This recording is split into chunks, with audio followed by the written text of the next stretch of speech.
to the 62nd Annual Sidewalk Art Show. We're coming to you virtually from the Taubman Museum of Art in downtown Roanoke. This event is presented by American National Bank and Trust with lead sponsorship by Blue Ridge Beverage and additional support by Lindor Arts. I'm Cindy Peterson, the museum's executive director. And I'm Holly DeGangi, Deputy Director for Development. Over the past 6 decades, the Annual Sidewalk Art Show has become a beloved tradition of our region. The art show was originated by the museum's first paid executive director, Barbara Dickinson, and she comes annually to the show and tells every us stories. Every single year. She was inspired by outdoor art shows in Alexandria, Virginia, near her hometown, along with key founding community members composed of artists, art advocates, and business leaders. And the show began in 1959. Every time I say that, I think it's just, amazing that we're in our 62nd year.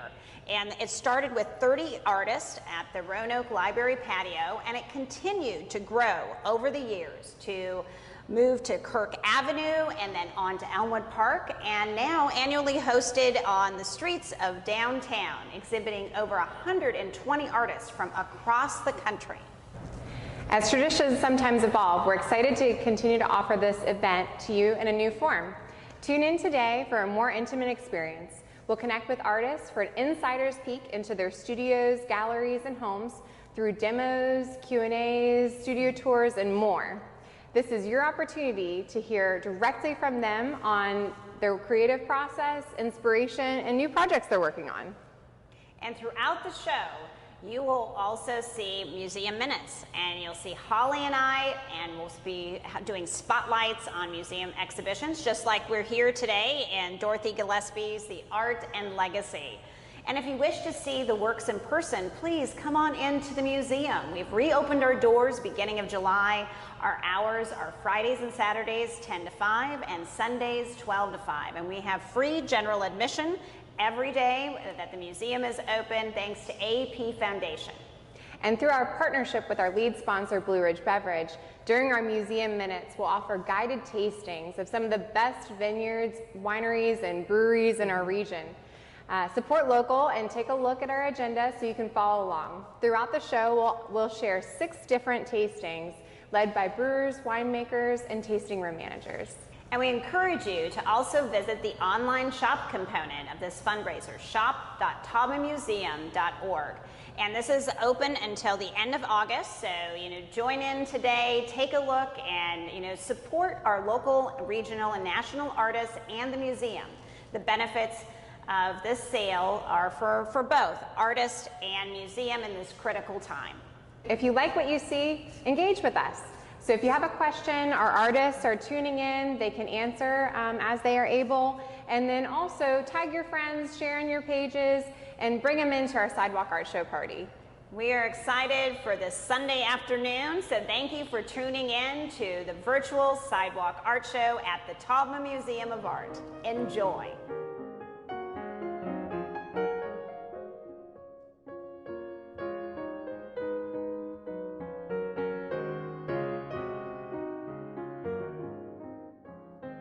Hi, this is Carol Kaminsky with Resonate Art, and you are watching one of my painting process videos. This particular painting is called Golden Pear. It is on a 6x6 prepared wooden canvas. Many people have asked how I actually do my paintings, suspecting perhaps that I do an oil painting on the canvas or an acrylic painting, and then I cover it with resin, since the name of my business is Resonate Art. Indeed, that is not the case at all.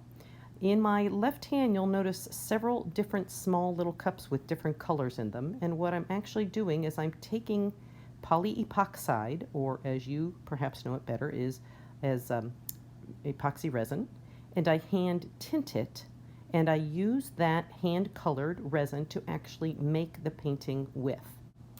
You'll also notice that I am not using any brushes.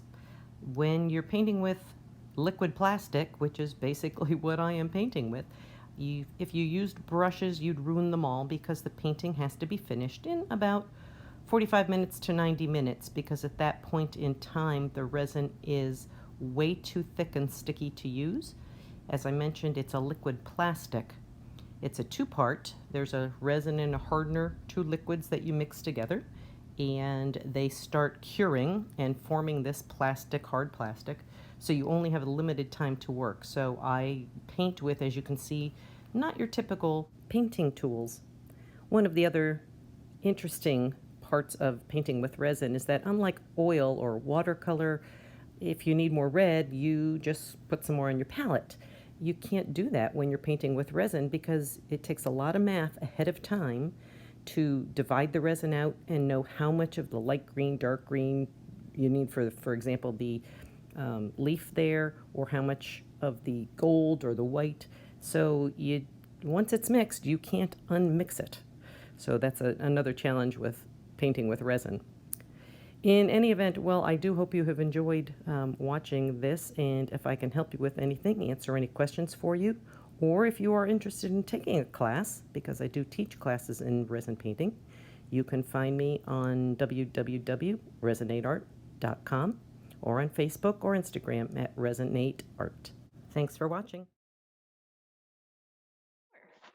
Quick tour. Okay, well, when we got this property, this was an old garage. We have since put in things like this. Used to be a great big overhead door over here. We made beautiful doors out of it. We moved a bunch of walls.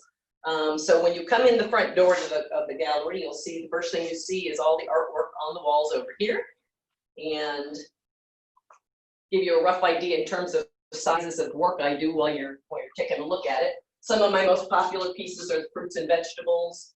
Bob already scanned by. These are the tall pieces over here are some of my other most popular pieces. So this is the gallery area. This is also where I work. I have to be completely level when I paint. So I have little adjusters on these tables to make sure that my panels when I paint are completely level, because resin is going to find its own level. You don't want it to fall up one side, of course. So we're over here to Bob's right is where all the magic happens. That's just my mixing area and where I keep all my tools and equipment. And then off to his left over here is my work area, or my storage area. This is everything that I work on is all a hard wooden panel. I've got a guy locally who makes them for me. As you can see, they're all just nice hardwood delivered to me, painted, ready to go. And so then real quick, this is my shipping and receiving and computer area. Like I said, you can turn around in a circle and you'll see the whole thing. But back here in the back, I also have to take photographs of my work. So back here is where all the photography happens. And because I need that to apply to shows, and then we got some storage, and that's about it. Well, that's great. And I love being able square foot space. yeah. Well, I love being able to see your work hanging on the wall too. And so this is your studio space, but it's also your gallery. Correct. So so do you often have people come by to to come see your work and just I do, and I also teach classes. So I teach classes in resin as well. And that's another reason for people to come out to the studio. I teach each semester, so shall we call it, we paint something different. So as an example, this is what we're painting in the summer.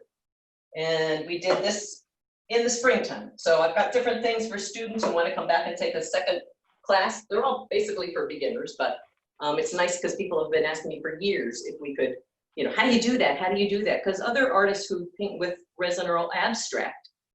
And it's a great medium for abstract. But because you're so quickly, I've got 45 minutes to 90 minutes, depending on the humidity in here and the temperature. I have to paint really fast. So it's much easier to do with abstract. I just personally am not wired to do that. Oh, that's really fascinating. That's interesting. Have you ever had kind of like a happy accident from something that you were like, it dried too quick, but it turned out, really great? Actually, I have, should you mention it. It wasn't that it dried too, well, it kind of did. I have a great big, so right now my biggest pieces are this size, a 24 by 24. And I learned after this mistake that when I go around the edges with the clear, If I let it sit too long in a big container, it cures too fast. So what happened is I painted this beautiful flower and went to go around the edges with the clear, and the clear was already too thick to use. So I had to very quickly mix up a new batch, which was very, very runny because it was fresh. So I put it around the edges of the flower, and all the edges of the flower just ran, and I was devastated. I thought for sure it was going to ruin the whole thing. Turned out to be one of my most favorite pieces. Oh, well, that's awesome. I mean, I love when there's like those happy little accidents that happen in your work, and you know, you later come to appreciate the you know, you can kind of laugh at it later, even though in the moment I'm sure it was stressful. Oh, it was awful. But yes, now it's the Bob Ross moment. We know what that means. Oh, yes, yes. Well, thank you for sharing your studio space with us, Carol. I mean, what a great little space you've got there. Yeah, so I just want to let people know you can browse Carol's work on Instagram and Facebook at Resonate Art, and on her website at resonateart.com. Correct. And you can also purchase her work through the Taubman Museum of Art's online art sale, which is shop.taubmanmuseum.org. And half of all sales support the museum. And this sale will run through August 31st of 2020.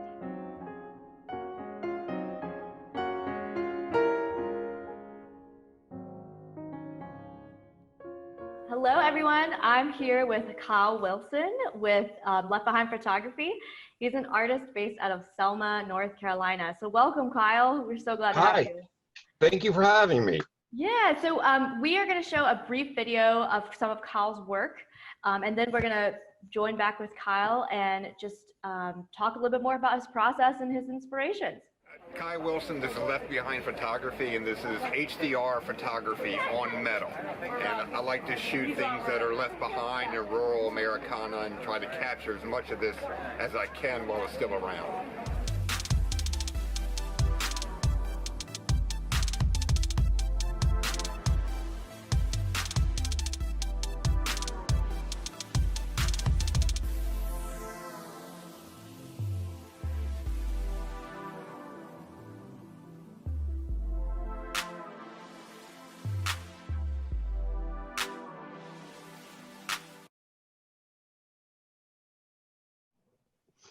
All right, so we got a glimpse into some of your work. And so I just want to kind of just jump in with some questions here, because Sure. One of the things that we really love about your work is that it's so vibrant and it's got stunning clarity to it, and definition. And so we share a little bit with us about your process and how you achieve the high dynamic range photography. Okay, great. Thanks for asking. High dynamic range is your method where you are expanding the dynamic range of the camera by taking multiple exposures, ranging from extremely underexposed to very overexposed. So you get everything from the dark shadows to the bright highlights and all the midtones in between. So I compose the scene, I'm on a tripod, and I take the multiple exposures from 3, up to 7, and then I use software to combine it into one image. And to me, that's where the art happens, is when I'm editing the photo, because I can, change and alter and enhance, up to like 15 different things, the highlights, the shadows, the details, etc. And I stop when I say, yes, that's what I saw that day, or if there's a particular look that I'm going for. Right. And as you say, you like to capture places and spaces that were left behind. So tell us about what inspires you about a space and how you scout where you shoot. Well, when I moved to this part of North Carolina, before I was in the suburbs, so I moved to a more rural part of North Carolina, I started seeing a lot of this rural Americana and left behind goodness, and I was just fascinated by what was left behind. So I just started taking pictures for my own enjoyment, because I thought it was super cool, and I didn't think other people would be interested in the same things I am, but I've been pleasantly surprised over these years. And as far as the locations, I would say most of it is stuff I find just traveling the back roads. I call it, like freestyling. I'll have my camera and tripod with me. I'll turn off the GPS and just get a little lost. And I find a ton of this in North Carolina and along the southeast, of farms and barns and, homesteads or, rusted oak trucks that have been left behind. And that's the majority of the shoots I do. A smaller percentage would be places I find out online, like photography forums, or where photographers say, you got to see this place, such and such location, and I'll put it on my list of must shoot locations. And I've been lucky enough to travel a lot doing art shows, so sometimes I'm in that area. It's like, what, this is on my list, it's only an hour away, boom, and I'll go to that location. And some of it's a matter of asking permission, to get in. Other ones you got to pay somebody, or sometimes just pay an admittance fee to get in there. But whatever I need to do, to get my shots. Yeah. Well, I mean, I know that it's still going to be difficult for people to see these, in person and live right now, but Yeah. I heard that you launched a campaign for a book on July 31st. So this is a book of your photography. So yeah, share a little bit about this project. It's 160 pages, and there's 7 locations, and some of them are just some of my favorite locations, like an old silk mill, as well as some new locations like an abandoned library and even a lunatic asylum. Oh my gosh, it's going to be amazing. And then I got it together, and I just need help to get it across the goal line, because the biggest cost is printing, many copies, and the more you print, the lower the cost per book goes. So I hope to, print 600 to 1,000 copies of this book, and it's gonna be amazing. I know it. Yeah, absolutely. Yeah. So with that being said, you can browse Kyle's work on his website, which is leftbehind.zenfolio.com. Again, that's leftbehind.zenfolio.com.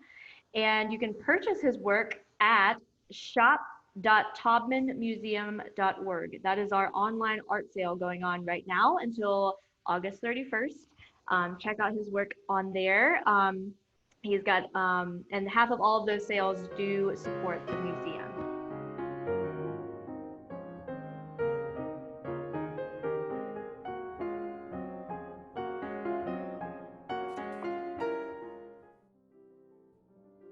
All right, that's my very limited palette there that I was using. It's kind of easy when you're outside just to use as few colors as possible, as few materials as possible. Do you always start with a canvas that has been painted a different color? I like to tone the canvas down. I find white, it's very distracting, because you're always kind of fighting against how bright it is. Mm-hmm. So if you kind of start in the middle somewhere, and then kind of work all through the middle, and then when you're done, you go a little darker, and then you've got room for your highlights at the end. It's kind of makes it come to life, and you get more excited about it as you go. Absolutely. And do you do most of your painting plein air? I've always been a big outdoors person. I love to play outside. I'm a big gardener, hiker, and all that stuff. So I painted in the studio and drew in the studio at first when I was a full-time artist. It's like, something's missing. And then I started painting outside. It's like, oh, great. It's just like being out gardening and stuff. And now I have studio works, things that are more complicated, or that I've been thinking about a long time, but it's hard to get to them, because when it's a nice day, I want to go out and play. So I'll get my stuff, go out and paint. Yeah. Absolutely. So tell us a little bit about your process, and how do you even pick a spot?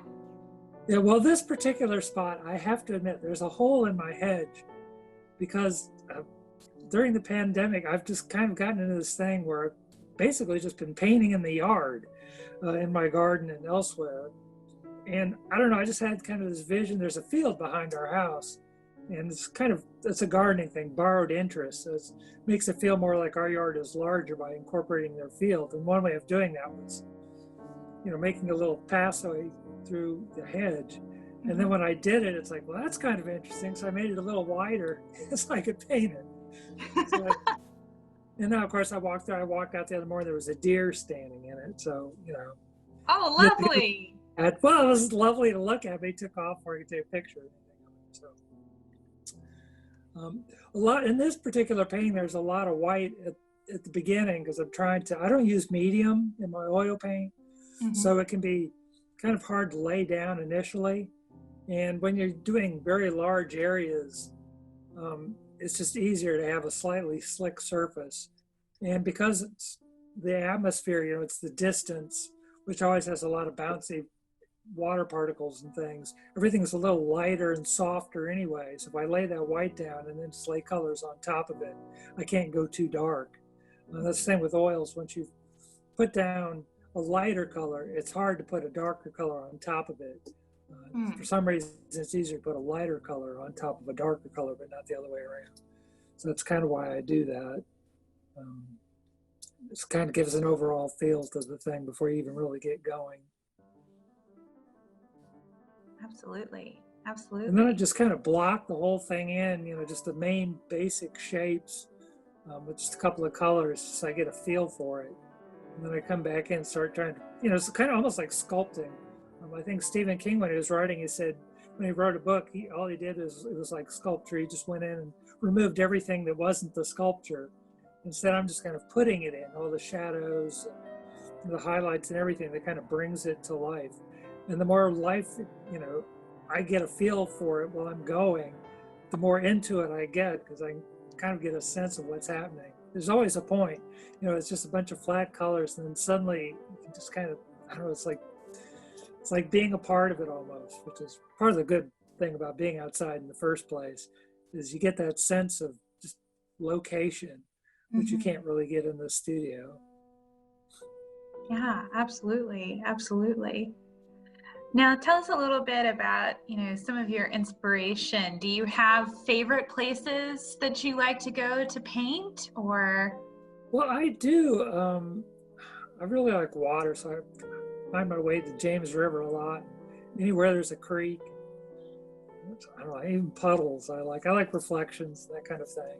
But I also like the skies and green. It's just a gardener in me. And when I was a kid, I'd go out and hike all the time. And the last thing I really wanted to see was other people.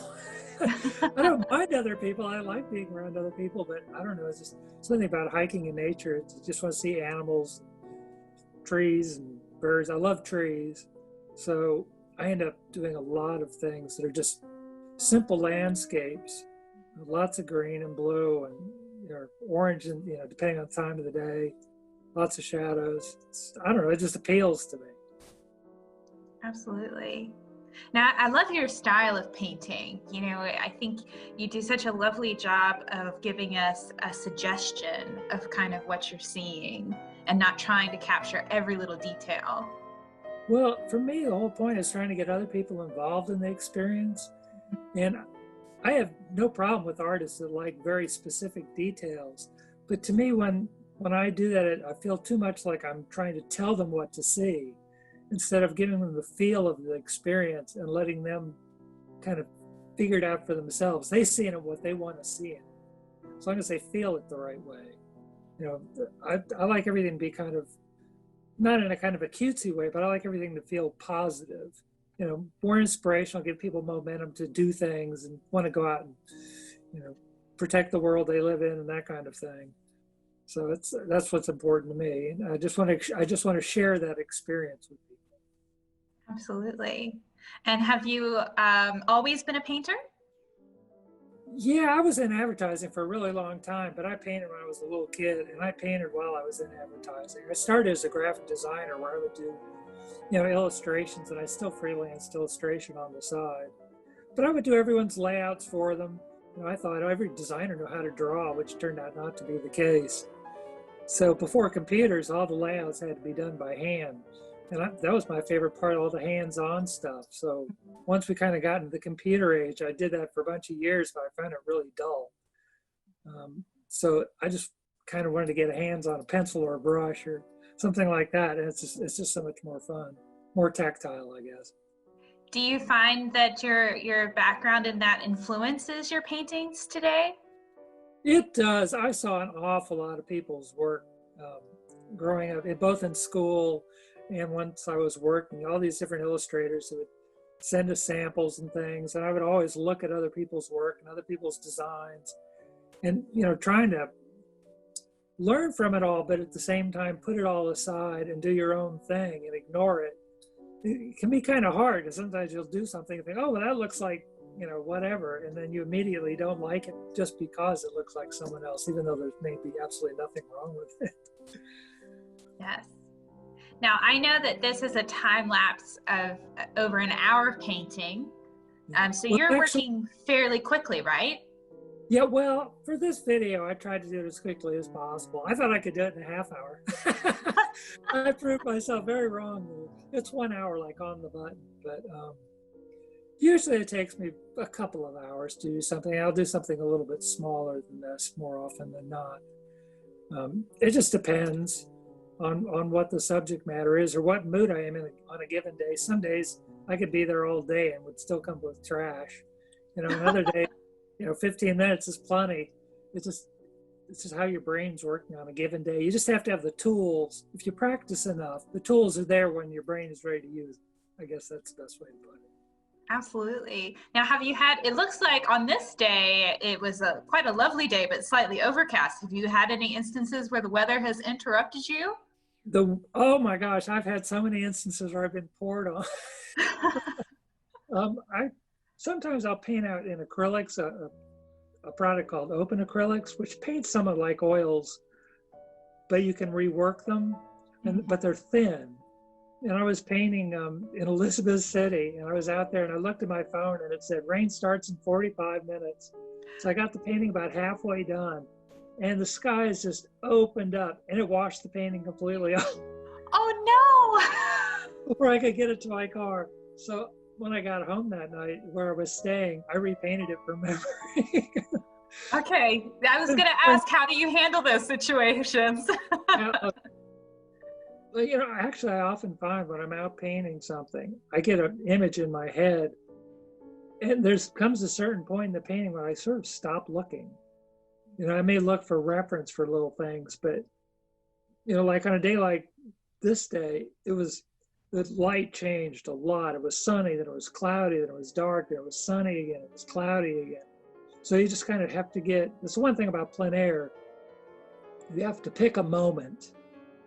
And even though you've got all that stuff there for reference, instead of trying to paint what you're looking at all the time as it keeps changing, you have to just hold one moment in your mind and focus on that, and that's your goal.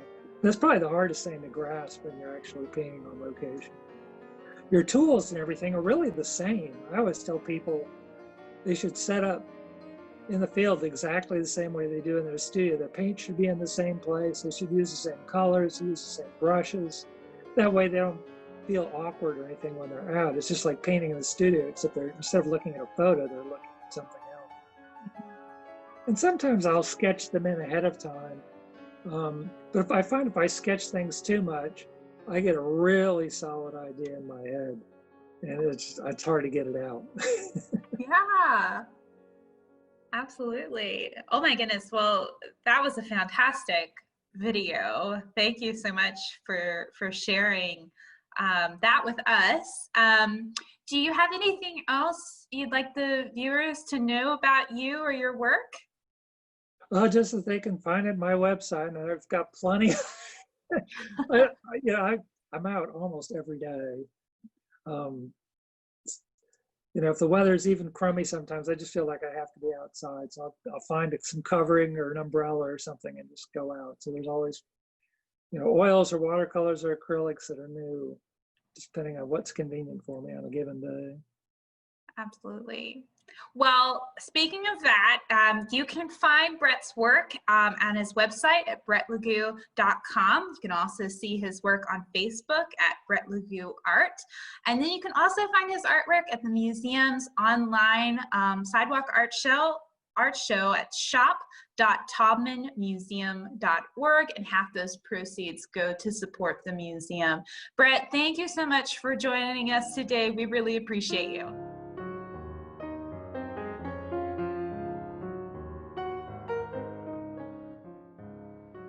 Thanks for joining me for this Museum Minute. I'm on the museum's patio, which is connected to the cafe operated by Morning Brew Coffee Company. Make sure to check out the website because Morning Brew is open Wednesday through Saturday, 10 a.m. to 2 p.m. and has a really amazing selection of breakfast, brunch, lunch, as well as coffee, tea, and craft beer and fine wine. And while you're here, you can enjoy the patio, which is connected with our mural. So this mural is painted by artist Michael Broth, who is a Richmond-based artist. He moved back to his hometown in 2011 with the intention to paint as much graffiti as possible. His stint was quickly stopped in 2004 when he was arrested for vandalism and had a 10-month stunt in prison. But since then, he's led a very successful and legitimate career in the arts. In 2008, he was awarded the Virginia Museum of Art, Fine Arts Fellowship Program. And since 2012, he's both exhibited nationally and internationally for his professional gallery work and has painted over 200 murals. This piece is titled Everyone Wants to Leave Their Mark and was completed in 2018. The idea behind it being that everyone wants to leave an impact on this world. And so through that message, he carries it both figuratively and literally with the depictions of his mother planting a flower garden. His son here is finger painting, and word has it he actually contributed to the mural with his father's guidance.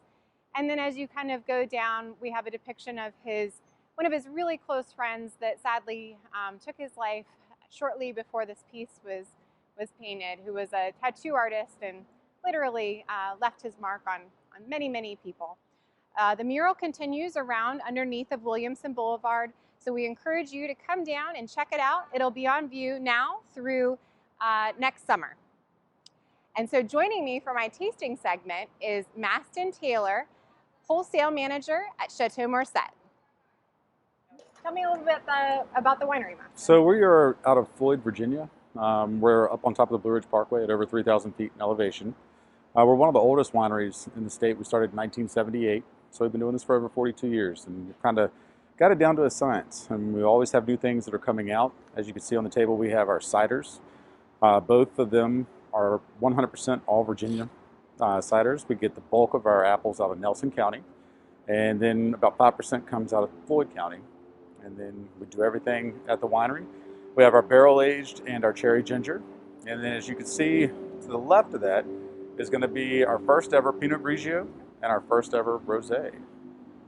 That's so exciting. I love a good rosé, especially in the summertime. You're on the patio. Yes, need ma'am. Something refreshing along with that barbecue shrimp or something like that. Yes, ma'am. Definitely. They're both going to be very refreshing. The rosé is going to be a drier style, which is really nice. It's let's see, Cap Franc, Cap Sauv, Petit Verdot, and Chambourcin are the four grapes that we have in that.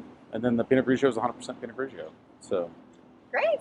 And so what are we tasting today? So today we'll be tasting our Vidal Blanc, which is 100% Vidal Blanc, all from Virginia. And then our Archival, which is one of our red blends that we do. So the Archival consists of Merlot, Cap Sauv, Cap Franc, and Petit Verdot. We do it for about 10 months in oak. So let's go ahead and I'll pour you some, and then, so this is our Vidal Blanc. It's all 100%. I love the fact that all of your ingredients are locally sourced and or grown at the vineyard. Yes, ma'am. So we have over probably 200 to 250 acres that we source from throughout the state of Virginia. That's nice. Very refreshing, really easy, beautiful flower notes to it, apples, apricots. This actually pairs very well with a really spicy dish. It'll actually kind of cut the spiciness out and just tame it down, and then it just, I mean, wine and food. Yeah, wine and food go hand in hand, which is really nice. That's really tasty. And let me try the Archival. And then this is our Archival Red. one of our red blends that we do. I remember we had the archival this past year at our International Wine Festival. Yes, ma'am.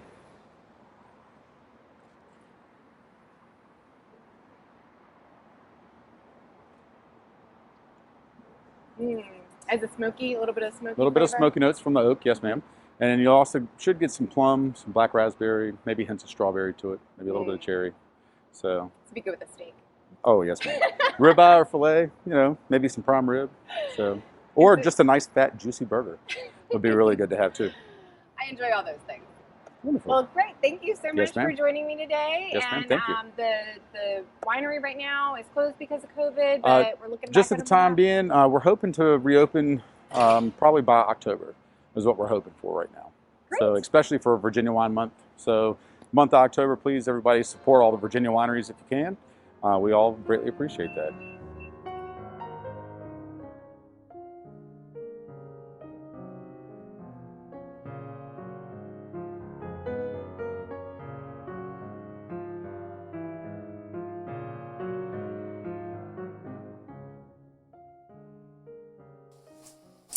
Hello, welcome to my studio.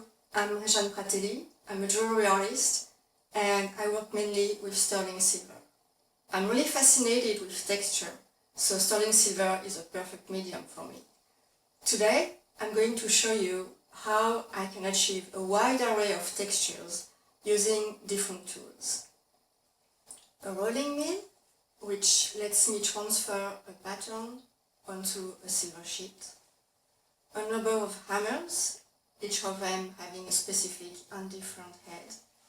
And the most fun of all the tools, fire.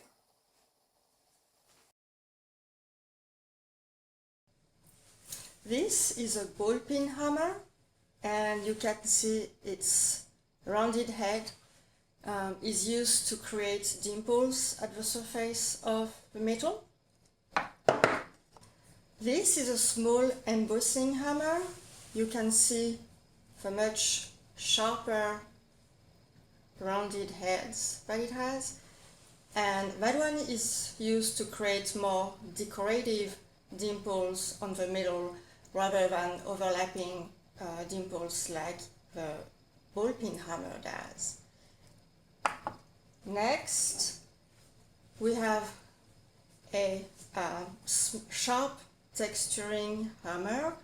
You can see how sharp the edges are, and this is used to create a texture that shows lines that may be overlapping or crisscrossing.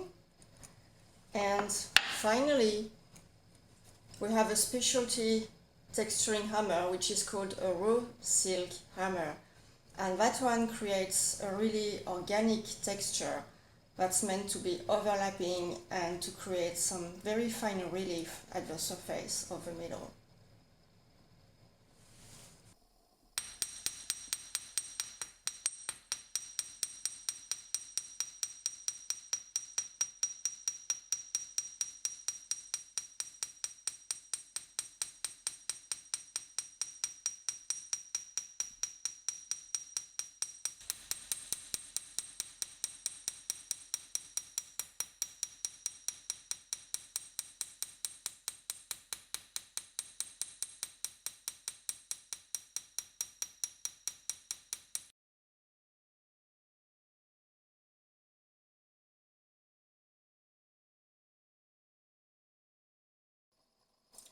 The sterling silver cuff was shaped and textured using the ball peen hammer, and in later stages I soldered silver balls and pellets to bring some accents, and finally a rainbow patina to make it more interesting and mysterious.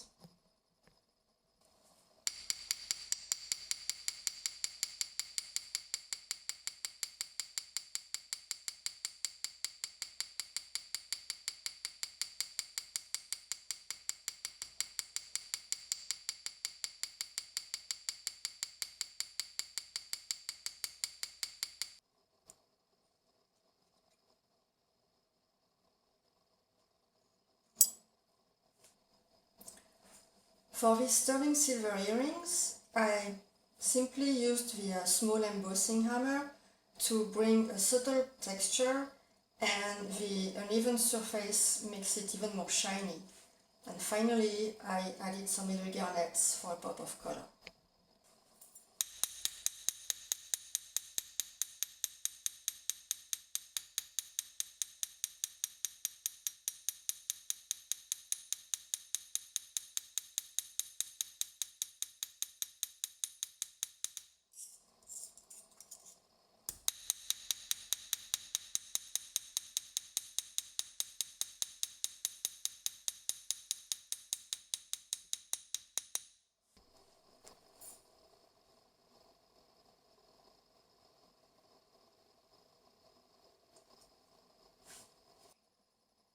Here, on this brass and sterling silver pendant, I used the sharp texturing hammer to add texture along the sides of the brass disc and on the area of the silver that's surrounding the opal.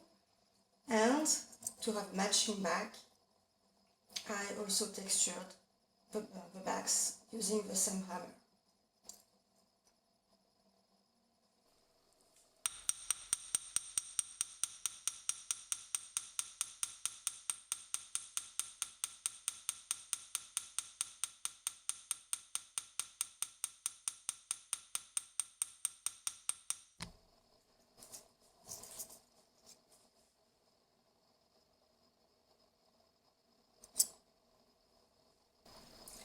These cute little post earrings were made with the raw silk texturing hammer, and that brings a lot of relief on very small pieces.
After fusing that kind of circles, the only thing to do is to make more of them, polish them, and assemble them with little jump rings, and you have a shiny, highly textured pair of earrings.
For this sterling silver pendant, I used a plate that I textured with a rolling mill, as I showed before, and I placed a pearl to keep in tune with the whole circular pattern. The was placed off-center to slightly break the symmetry.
To make these earrings, I cut discs out of a silver sheet that was textured with copper wire and run through the rolling mill, and I later added a dark patina to bring out the relief. Thank you for watching. If you have any question or would like to know more about Anvil Fire and Time, please contact me at any of the addresses on your screen.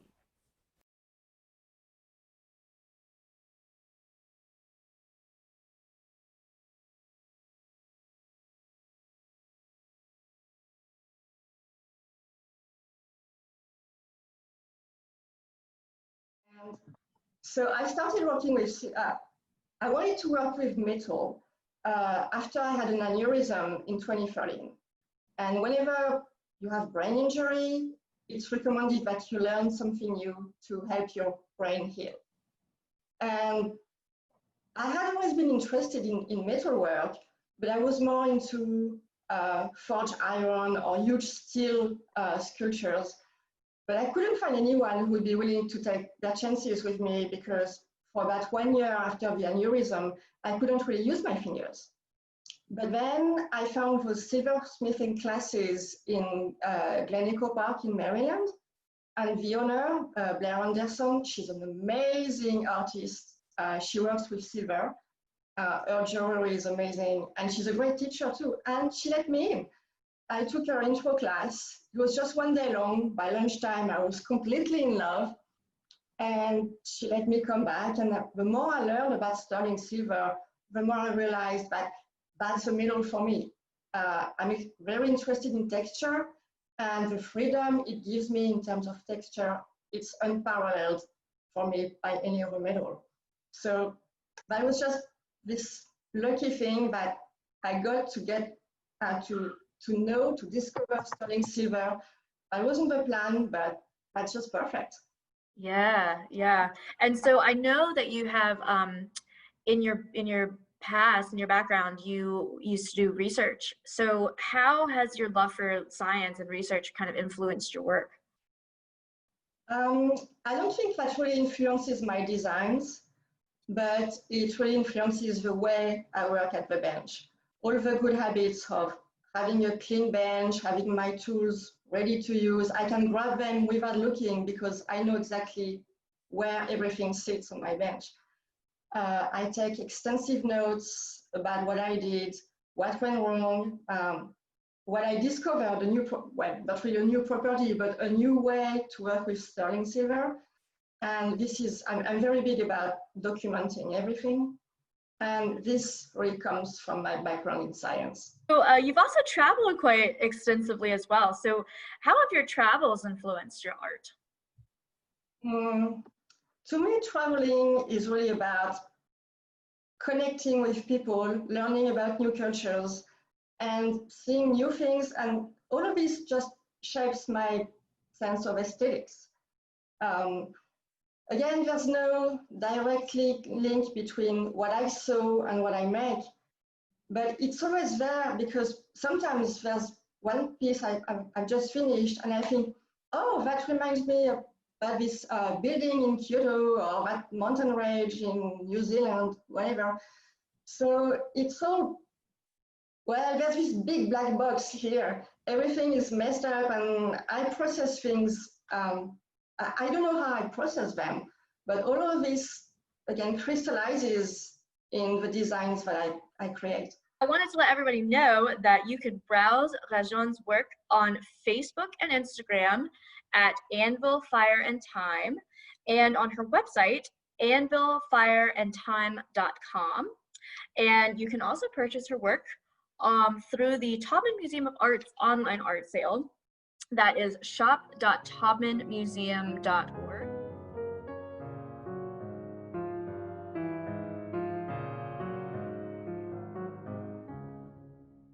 Joining us now is Brian Lacey, a potter based out of Roseland, Virginia. Your work has a very natural and earthy look to them, and in several of your photographs, you actually shoot your work outside, like around water and wood and plants.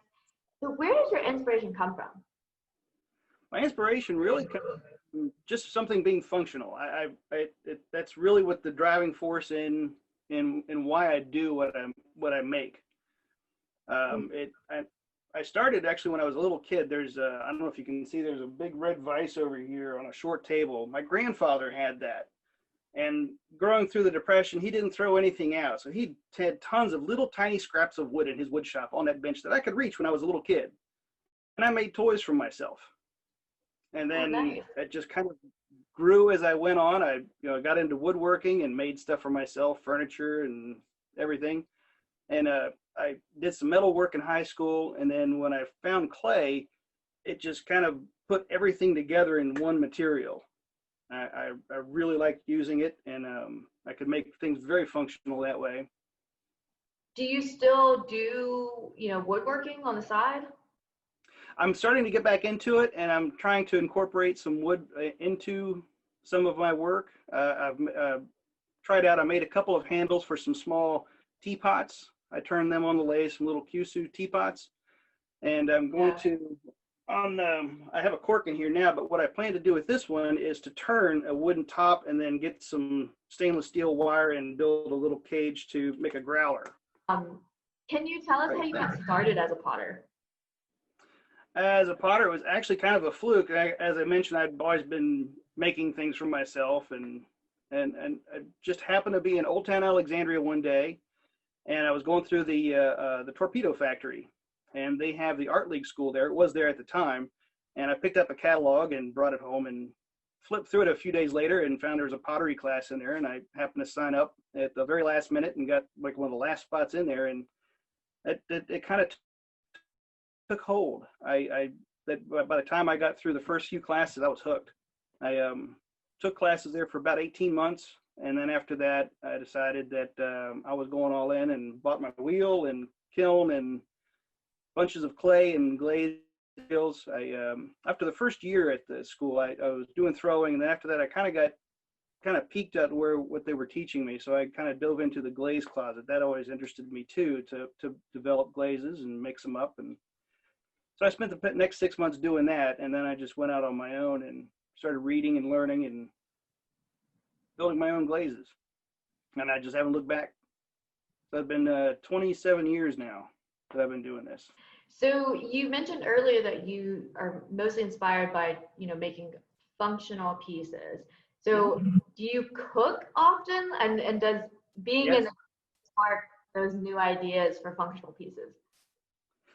Yeah, I do cook. I cook every day for my wife and 2 daughters, and I bake my own bread too. Here I've got some oil bottles that I make.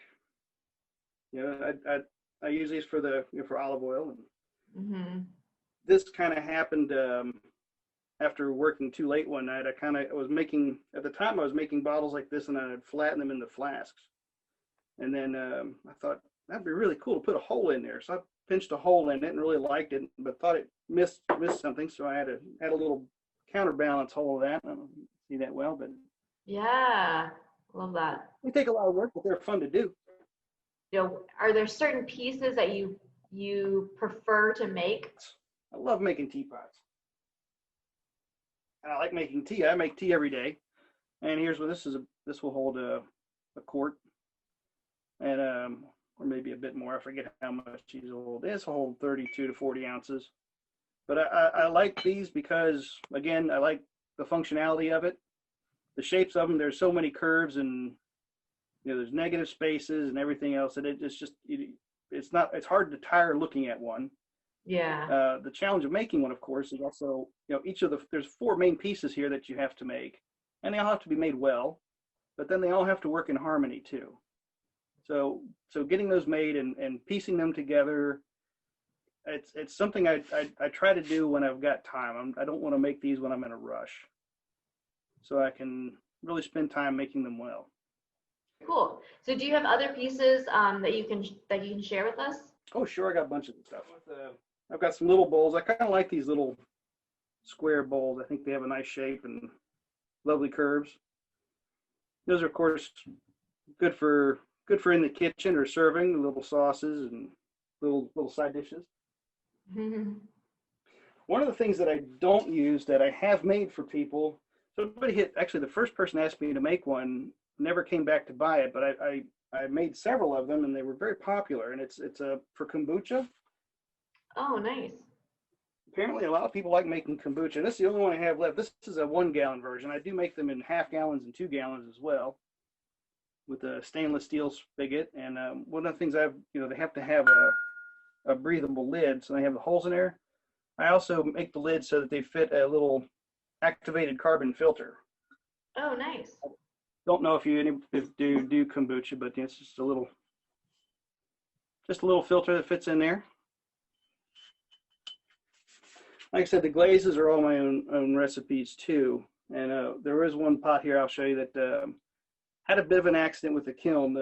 I fired an electric kiln, mostly because when I started doing this, I wanted to do wood like all potters do, or most of them.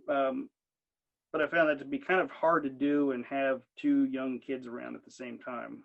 The electric kiln offers me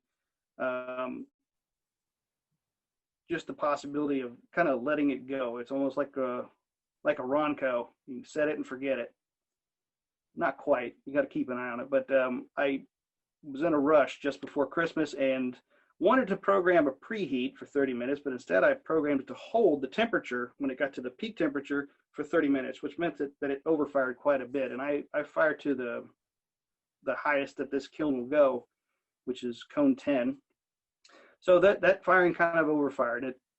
I won't do that again because it meant I had to take the kiln apart and fix it. And oh no! But this is the last piece I have out of that firing. But so this is the normal way that my speckled hen glaze looks. Yeah. And this is how it came out in this firing, and I think it's absolutely gorgeous. So you can browse Brian's work on his Facebook and Instagram at Brian Lacey Pottery and on his website at brianlaceypottery.com.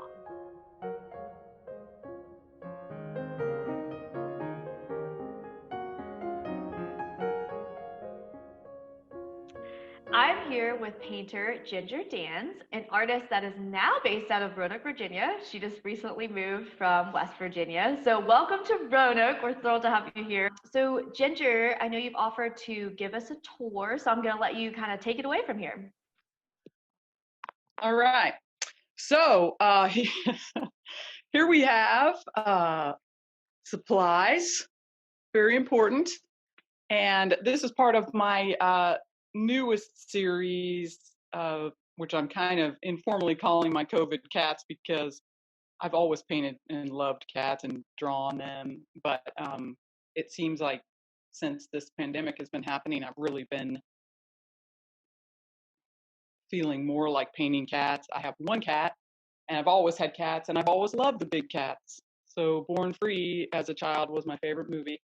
And so they're like my spirit animal or something.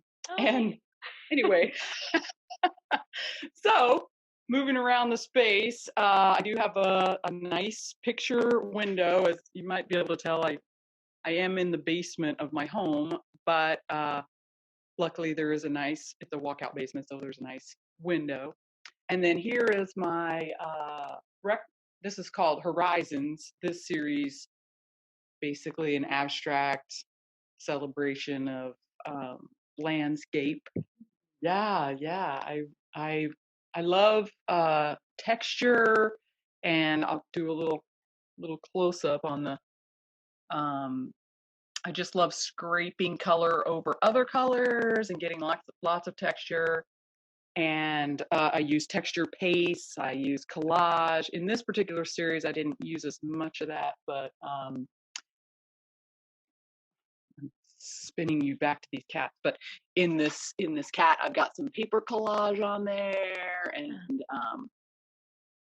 just texture paste and lots and lots and lots of layers of acrylic. I usually use acrylic paint, although I am getting back into oil paint. I started out in oil paint years ago, and I moved to acrylic paint because I was painting in my small kitchen, and I just needed things to dry faster. And so here is my kind of collage table and inspiration area. I've got some artists that I really admire. Robbie Moore from West Virginia, and Brenda Pinnell does cool little prints, and some of my mom's pottery. My mom was a ceramics artist. Oh, very nice. And so she provides a lot of inspiration and always encouraged us to do art. And here's a couple more of my cats. This is actually a Roanoke artist, Susan Egbert, who I bought a piece from when I visited back pre-COVID, which is what I wish I could do. Supplies, more paintings. Now we get into the behind the curtain area, which don't look too much there. My husband's tools and another potential work area that I'm trying to start to organize, and another West Virginia artist, Susan Morgan. So yeah, I love collaborating with other artists, and so I really look forward to meeting other Roanoke artists. It's just that the pandemic, of course, has us in our spaces. But this is where I'm planning to do my big paintings, and one I'm working on here. So I have a kind of a nice big wall that I can work with. And so I have to ask you about your cats and your work. Did your cat influence these paintings, or was it the feeling of the cat being your spirit animal that inspired you? So the cat, I think what it is, my cat definitely inspires me. Like she has such a personality, and she's hilarious. We've always had cats, but it was something about, I think I wasn't painting cats very much, especially on a large scale. I don't know why. I'm not sure why, but there was something about suddenly being home so much once the pandemic happened, and really I found her so comforting. Just I was anxious, and I wasn't going to the studio as much, and so just seeing her being herself, and cats are so present. They're not worried about a pandemic, I mean, so I got so much inspiration from her just living her daily life and trying to center myself and be like, you know what, right now, everything is cool. Just stay in this moment. And cats just inspire me that way. They're so utterly themselves and confident and present in the moment. And so they just start coming out more and more in my work. And they make me laugh. Which is important. So can you talk a little bit more about your process? Yeah, so I'm really, color is probably my driving force, almost always. But I'm also pretty tactile, even though I do mostly two-dimensional work. I love lots of texture, and I love gluing things. I've always loved any kind of cutting, gluing, collaging, decoupage, you name it. And so I like to incorporate that kind of stuff in my work too. And I like just to have lots of layers. And part of that is I'm not as good at finishing things as I am at starting things. So as you were going around the studio, you may have noticed like piles of papers, and I have probably, now that I've moved my studio, I realize I've saved every piece of paper I've come across in the last 12 years. And I start so many paintings and then I don't quite finish them, or I end up incorporating them into other paintings. So I'm trying to figure out a balance of how not to save everything. but yeah, so I like to, I love just trying color combinations on different surfaces and just having the texture come through. And I use everything. I mean, I use a lot of brushes, but I also use rubber scrapers and credit cards and, anything I can get my hand on. Oh, and stamping, like printmaking. I'm very drawn to printmaking. And so I like pressing things in and looking up and seeing what happens.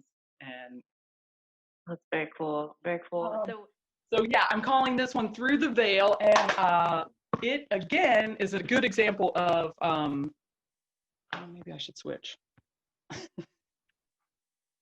It's a good example of the layers that I'm talking about. So I don't know if you can see there's texture. I kind of rolled some texture on there. I pressed I think a coffee cozy into the texture paste. Ooh, okay. And then the layers. And so I had a different painting. I was working on this series of Viking ships. I went up to Massachusetts and saw this beautiful replica of a Viking ship and fell in love with it and started doing this Viking ship series.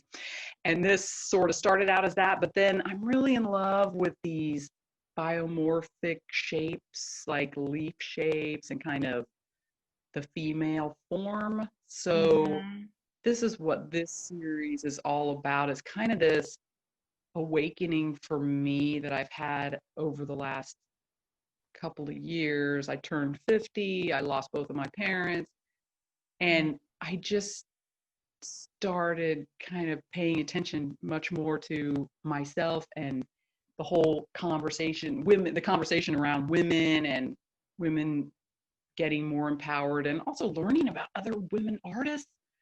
And it's just been a really exciting time. And so I'm exploring all of that in the work. And then, I'm basically experimenting around with different colors. And then size-wise, I love working small.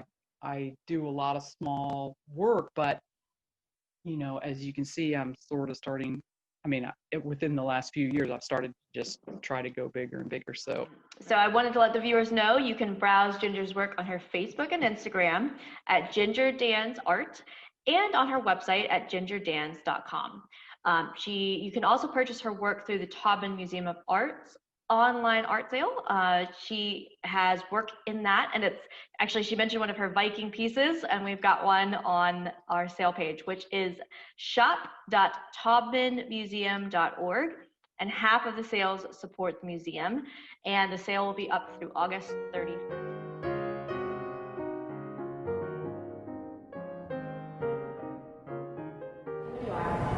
We're in the theater lobby enjoying Brooklyn artist Tara Donovan works of art. And these, as you can see, are very intricate, from ordinary objects, small objects amassing to unexpected forms, from straight pins to toothpicks, and really only held by friction, density, and gravity. And as you can imagine, the installation was just fascinating. So a form came in, and we had 80 boxes of toothpicks that we shook in and waited until they took hold. And then that main moment, as we took that form off, and lo and behold, they created these two works of art. And they can be seen from both the inside but also the outside of the museum as you're walking or driving on Salem Ave. Joining me today is Ben Harvey from Three Notched Brewing Company. Welcome, Ben. So tell us a little bit about what we have here. Yeah, absolutely. So I have a watermelon goza. It is our flagship goza. It's a light, refreshing tart. I use seasonal fruits. So this time around I have watermelon, and coming out in 2 to 3 weeks we're gonna have blood orange, and we change the fruit with each season. Okay, well, I look forward to tasting this one today with the watermelon, Yep. and later in the season, the second one. Yeah, absolutely. We've never released blood orange, so it's gonna be a Blood big orange, hit. great. We're really excited to have that one come out. Fabulous. And the second one? So this is our newest series in the Nymphology batch of IPAs. It is Lotus. That is the name of the hop that was used. It's a single hop from the Hop Steiner breeding process. So it's actually 3 different hops that were bred into one. This is a limited release because we change it each time. And we change it each time to keep it more of an educational piece, so that way the consumer can figure out exactly which hops they may like or dislike based off the hints of flavor. This one is tropical fruit, orange, as well as a hint of vanilla. A hint of vanilla. I'm excited about that. Yeah, it's very interesting. You don't see that often, so that's been a very big hit, and I hopefully will have a second batch of it because it's been a big hit. And that's a limited series, is that correct? Yes, ma'am. With each one being a different hop, we look to make a new one about every other month, so that way you can continually experimenting with new ones each time. Okay, so I'm going to go ahead, the watermelon. Yeah, enjoy. Thank you. Oh, most definitely. You can really, that it's light, refreshing with the watermelon and you tint. get that hint of tartness, and that's where the fruit really And it stays kicks on in. your lips a little bit too. Yeah, that one's a big hit. I see a lot of people getting that one to go to the beach or down to the lake. I can imagine that. Yeah, it tends to move really quickly on Fridays. And anything you suggest in terms of food, because I know that you serve a number of things, and that's a favorite as people come in to do the tastings, but then leave with also something to take along to join it. Absolutely. Most people come in because of the beer. They leave talking about the food. With our location downtown, we have a wonderful craft kitchen. We try to keep everything locally sourced as best as possible, including some of the spirits that we use in our cocktails. And it's been really nice because we can rotate that menu with the beer selections that are coming down our production line. Well, that sounds like a great thing in the summertime to head downtown. And I know you're open during the week, Yes, 7 ma'am. days a week. Yep, 7 days a week. We open at 11 every day, and we close at various times each day. But most of the time, we are there from 11 to 7. Okay, well, let's taste the second one. Yeah, please do.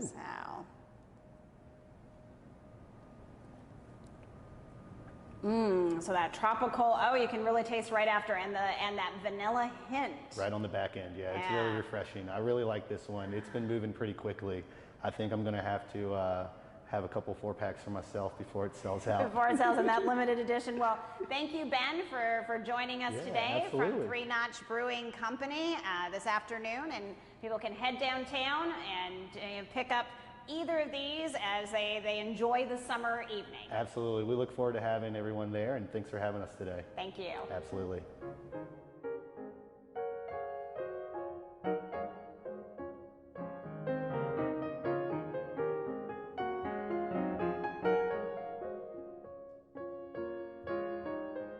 Hey guys, today we're going to put Raphael together. So he is one of my Archangel series sculptures. To save a little time, I've already put the canvas backdrop up for the angel wings. And we've got our box here, which we'll open up and start putting the components together so that the moving sculpture is on the wall. He is a dual motion piece, so there are 2 independent wings that move. First thing is the axle and the axle plate. On this one, it just slides in.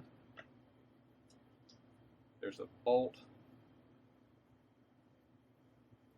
Cinch that down. And just put him on the wall.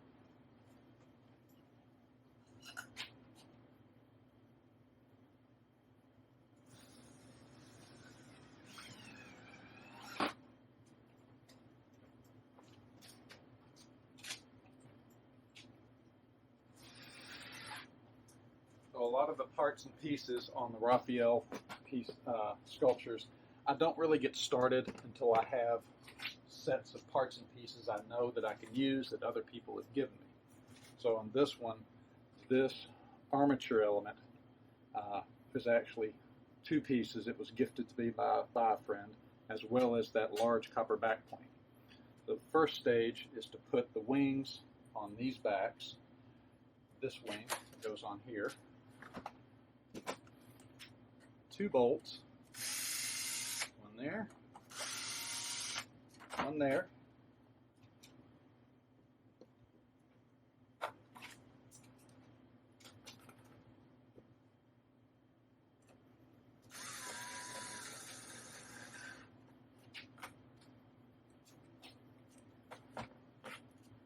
Line that up. And cinch in. So that is our finished first wing, but you can see the back side. We've got all kind of the rough connection points, all the back plates of the rivets, the wing itself, overlapping sheets of copper on hammered out aluminum, so you've got a form to that. And the first one slides on the axle.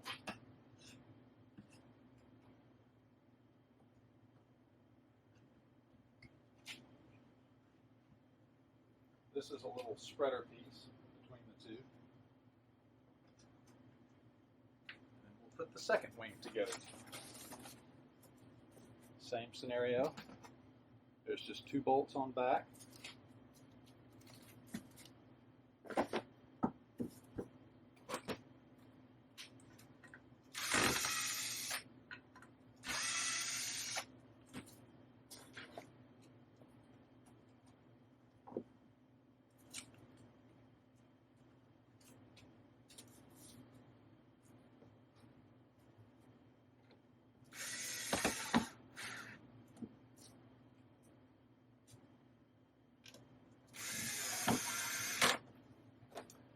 It. So kind of a neat one before I put it on the axle. All the ball bearings, they house inside that block, and then this is the original cavity from this aluminum casting. It's got that long, nice neck, and then all our full 1/4 inch thick aluminum plate. Slide the axle head.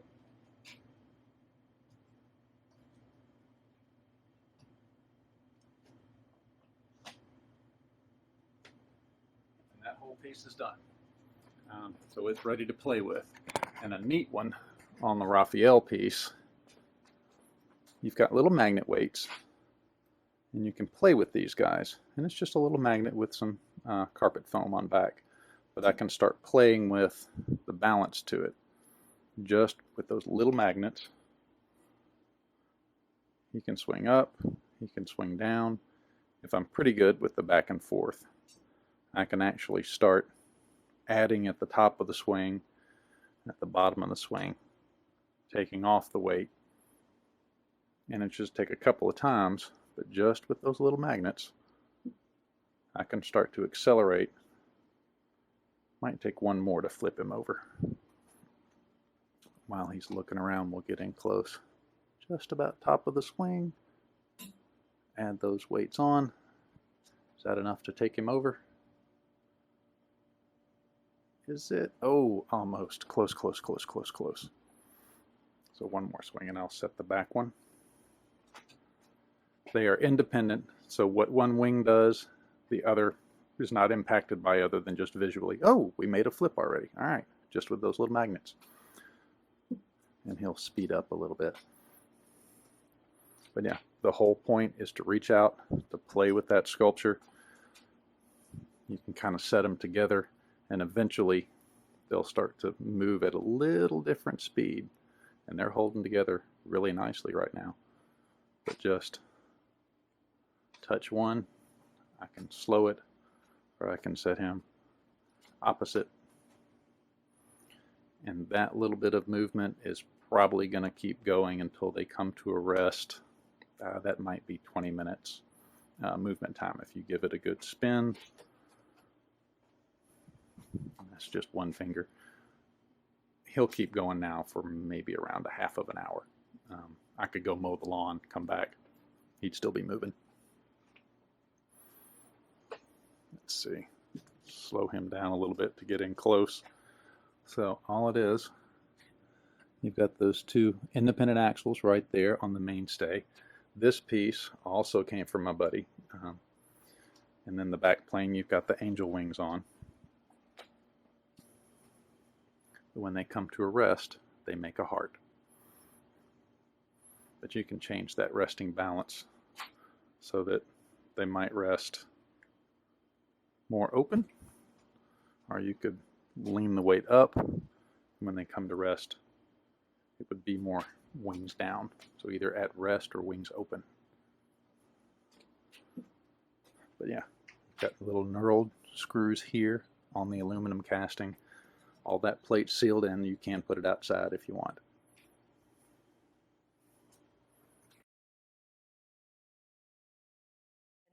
So we wanted to know like how your work has progressed to moving sculptures, because I know that you've done some kind of backsplash, copper backsplash in kitchens and stuff.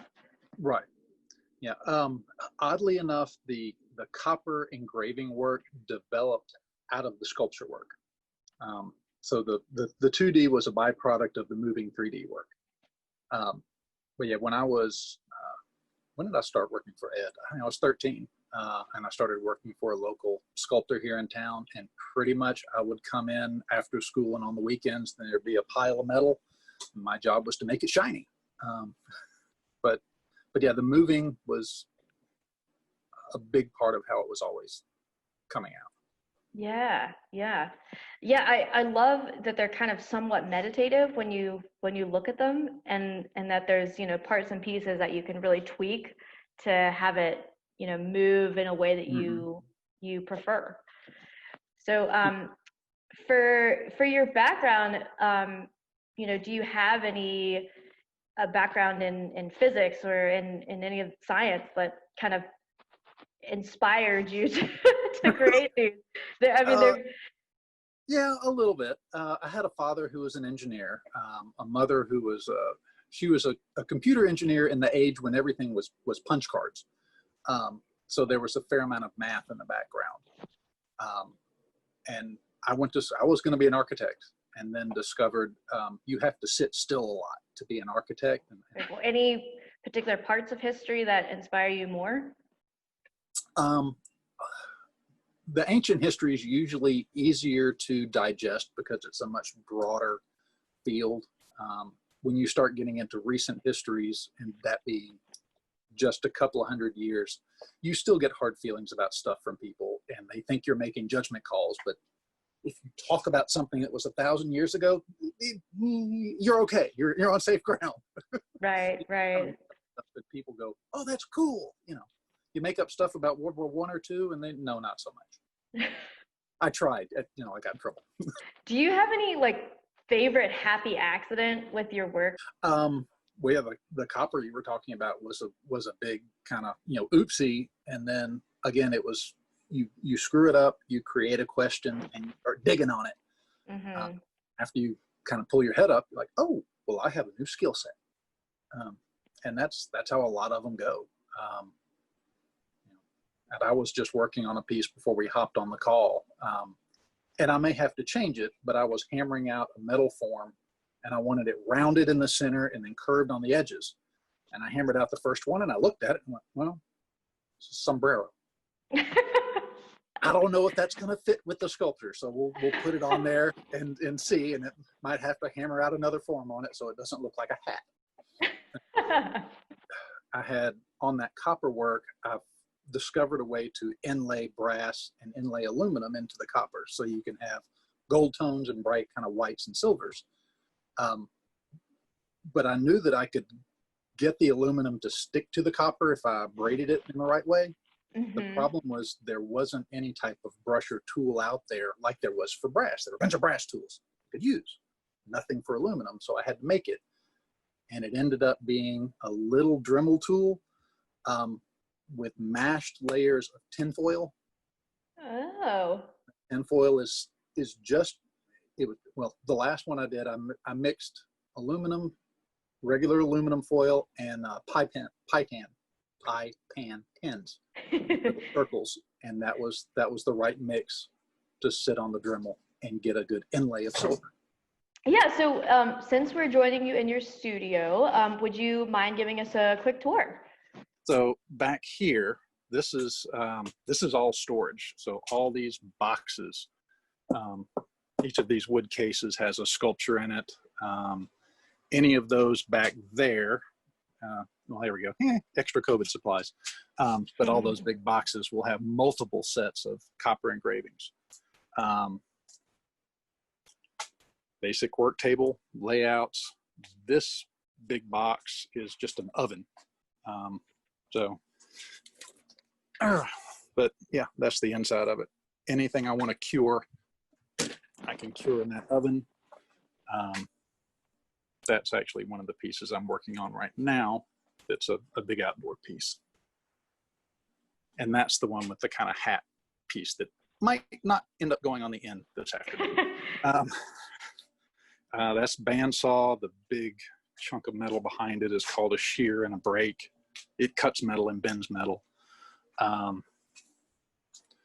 Those are the two drill presses, small bandsaw, vacuum, and then all that, all the way back there and around, it's just little tools, hand tools, parts, buckets of specialty screws, cleaning and stripping chemicals for metal, buckets and buckets of all these little hand tools. And that's really as fancy as the tooling gets. There's not a big CNC machine. And then different chemical aspects back there. So the studio's not real big. Effective working space is this main 4x8 table. And you just kind of work on one piece at a time, get it done, move on to the next one. If I have multiple projects, I'll never get anything done. Well, thank you so much for joining us and chatting with us and sharing your studio. Do you have anything else that you would like viewers to know about your work? God, if I could say anything, it's a toy. Part of everything I make, the kinetic pieces that move, they've got parts you can play with. Even the copper engraving work is the same way. Everything's a toy. It's meant to be touched, which it's a little weird today, but it's a toy. So when I bring the artwork out and I go to a show, it's, please don't smear cotton candy on it. Other than that, have fun. Right. So I just want to let people know that you can browse Royal's work on his Instagram at Royal Myrie and on his website at royalmyrie.com.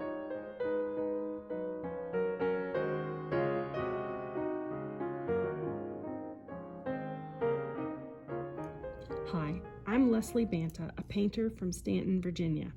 I've been coming to the Taubman Sidewalk Show since 2007. I do enjoy coming and seeing old friends, meeting new people at this show. I've wanted to give you a glance at my studio space, show you how I mix paint, the tools that I use, my palette, and demonstrate one step in a very tiny cloud painting. So here is my studio palette. I have a lot of big brushes and some smaller ones. I have a couple palette knives. I use Gamblin Cold Wax Medium and Galkid Gel to mix with all my colors. The Galkid Gel speeds the drying of the oil paint, and the Cold Wax Medium gives a nice velvety texture. Here's where I store my paints on an old shelf from a dry goods store that was in downtown Stanton. And I use a little brush washer and paper towels to clean my brushes. So these are unpainted on primed panels. They will eventually be framed to become finished paintings, obviously. But they're just board that's been prepared for oil paint. As you can see, some of these do have some collage pieces on them. The very small ones are framed in different ways. Very, very tiny ones are framed in very tiny frames. Just kind of giving you a sense of what I have in my studio that some of them are finished and some of them are in progress.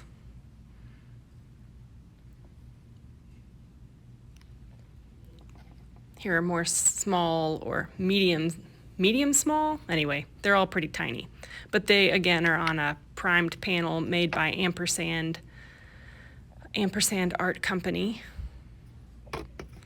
And then I frame the different ones in unusual ways. I take as much care with framing when I do it myself as I do with making the artwork itself.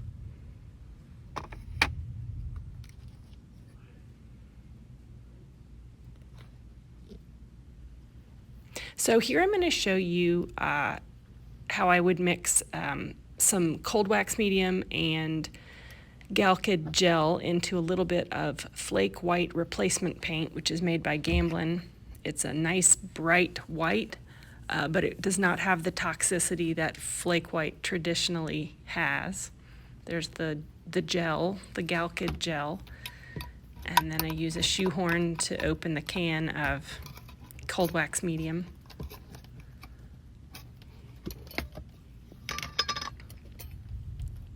Together, the Gamblin gel and the cold wax, I do not add any more than 50% of cold wax and gel to the paint quantity. However much paint there is, I add probably, say 50% is paint, 25 is cold wax, and 25 is Galkid gel. And then I use this long palette knife to pull the parts together. I'll zoom in so you can see better. To pull the gel, the wax, and the paint together, and I just kind of mash it and press it and use a second palette knife to help just pile it back up, and you just kind of keep mixing and keep mixing. It's kind of like icing.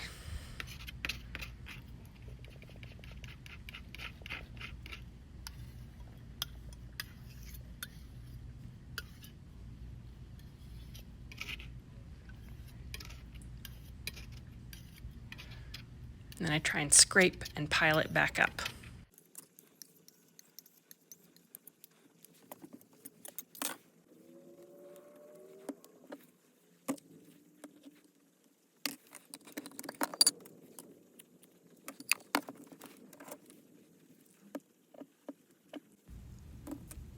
So I'm adding a little bit of a deep dark brown. This is raw umber. I've also used asphaltum to add a little darkness to the bright blue, just to keep it from being too bright, so that when I add the flake white to it, it isn't an intensely neon green color. It's more of a grayish blue, and I will use this in my demonstration.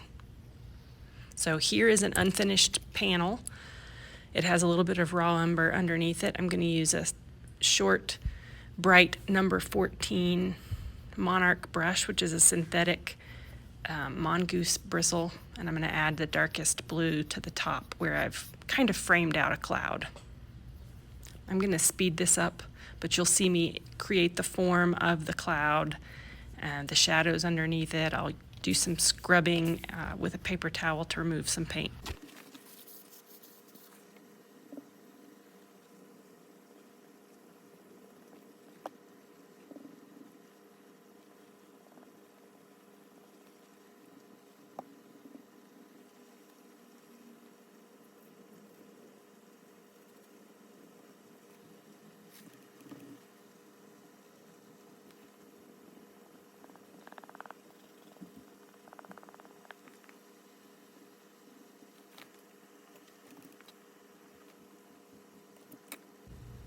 So I've pulled out some red. This is cadmium red deep, and it already has had the gel and wax medium added to it, but I mix it with a little bit of that blue to give a purplish shadow to the underside of this cloud.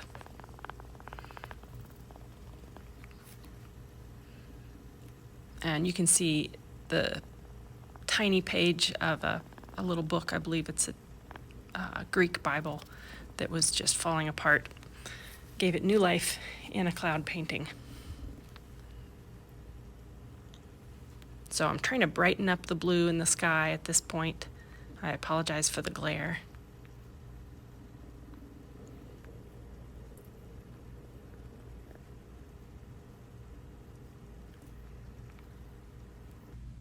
So here is the final painting. I have not added the green at the bottom, but that is a rough in of what I would do to make a small cloud painting. So here are a couple more paintings. I just want to thank you for visiting me in my studio. Thank you to the Taubman for making it possible for us to get together, even if we're not in person. This is a very creative way to stay connected. Thank you, and visit me on my website at lesliebanta.com and at my Instagram account, which is @_LeslieBanta. Thank you.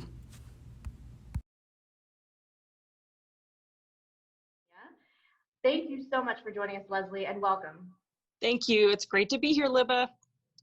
So I love your minimalist landscapes. They're so quiet and calming to look at, and they almost are kind of meditative in a way. Can you tell us where your inspiration comes from? Yeah, the inspiration literally came from one little spot on the interstate between my home in Alabama, in Tuscaloosa, and Birmingham, where I went to school. It's about a 45-minute drive. And it was about the only spot, which strangely enough, when I moved to Virginia, all of Virginia looks like that one spot that inspired when I would be driving to college. And it did give me that feeling of calm and of headspace that maybe a busy life doesn't give, but you can escape to it. So it's sort of escapism, minimalist escapism is kind of one way to describe it. I do enjoy, like my senior thesis was still life, and I kind of usurped the still life project to do a random landscape inspired by that little spot. And I've never stopped doing it ever since. So I love that that one spot. And then, so when you moved here, were you like, oh my gosh, like this is the element? I can't believe this. Like as soon as we came into the valley and, Southwest Virginia coming through Tennessee and into Virginia, I started crying. I was like, this is everything I want to look at. I'd had people tell me that Southern California and the American West had a lot of the same just kind of vistas and hills and kind of anthropomorphic shapes on hillsides, like shrubberies would become something sort of with personality. And then I kind of shifted the horizon line from way up high on the canvas. It's shifted down lower and lower. And now the clouds have become sort of the anthropomorphic thing. Sometimes the building, if I put a barn in it. So tell us about how you got started as a painter. I was first drawn to art through drawing. I liked drawing things with pencil and paper and making them look realistic. And I took a painting class in like a summer course in high school. And I loved it. I loved oil paint. I loved the way it smelled and the way I could push it around. It was a little frustrating sometimes, but once I got the hang of it, I was hooked. So I went from very neat and tidy and controlled graphite drawing on paper to this really messy oil paint. And I still love both mediums, but yeah, I really did like the way that oil paint was forgiving in a certain way, because you either scrape it off or you let it dry and you paint on top of it. I enjoyed the way that the medium worked. Mm-hmm. And so I know that you spent some time in France too for some of your studies. How was that experience learning more about the plein air landscapes? It was really neat. The teacher is British, and he is a minimalist, something of a surrealist painter himself. He takes vistas, and he'll take the elements of art. You can take form and aerial perspective, and he'll twist them so that you can't tell if you're looking at a box with rocks in it or a vast desert landscape.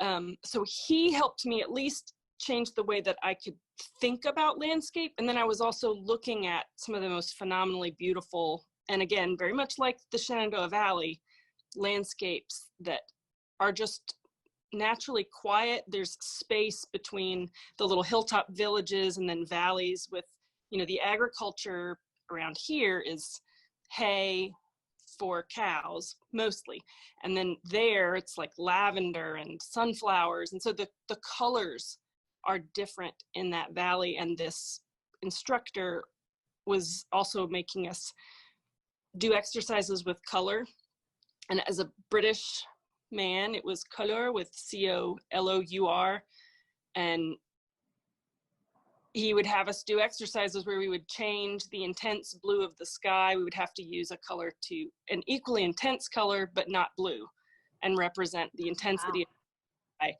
And that helped my brain become a little bit more adventurous with color as well. So there were a lot of shifts that he helped me to get. And also the location helped because it's just really nice.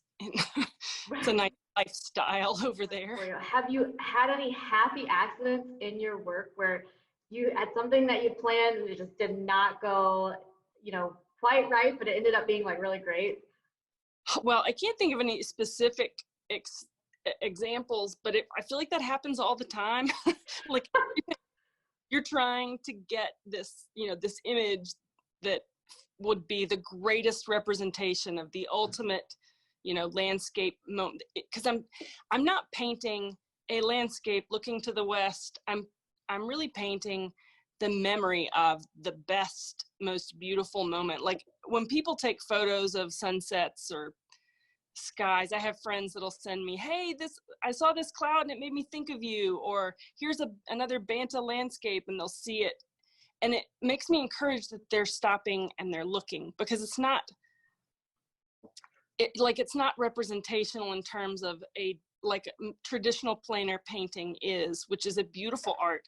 But what I'm doing more of is memory capture, or honoring a moment, and trying to, when people tell fish stories, I caught the fish and it was this big, and it's kind of that feeling of, this is larger than life, this is bigger than I remember it. But if I don't paint it bigger than I remember it, I won't be able to communicate to you just how amazing it was. So it's a different approach to realism, because it's more of a real emotional experience than a real photographic representation. So if that answers the question. Yeah. Thank you. Yes, thank you, Leslie, for sharing more about your process and your inspiration and being with us.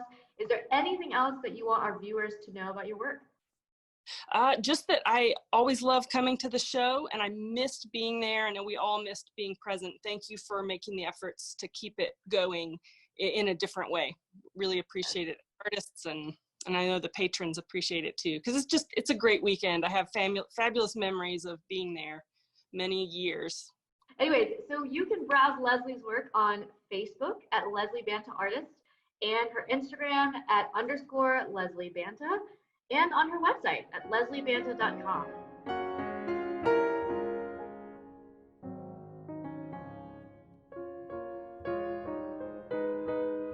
Good people, here we are at my studio front door.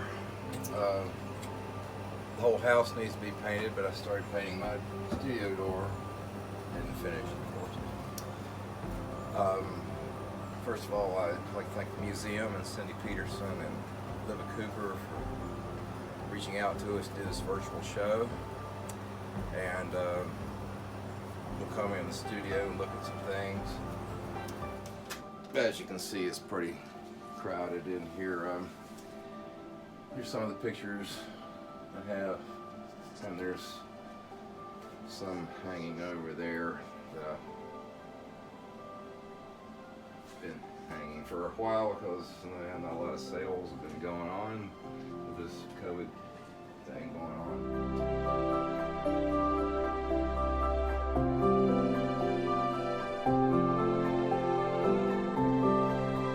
I do sit down here once in a while, and usually a pastel starts out with a piece of paper. This is not my favorite color to work on. I usually like to work on this gray like this one.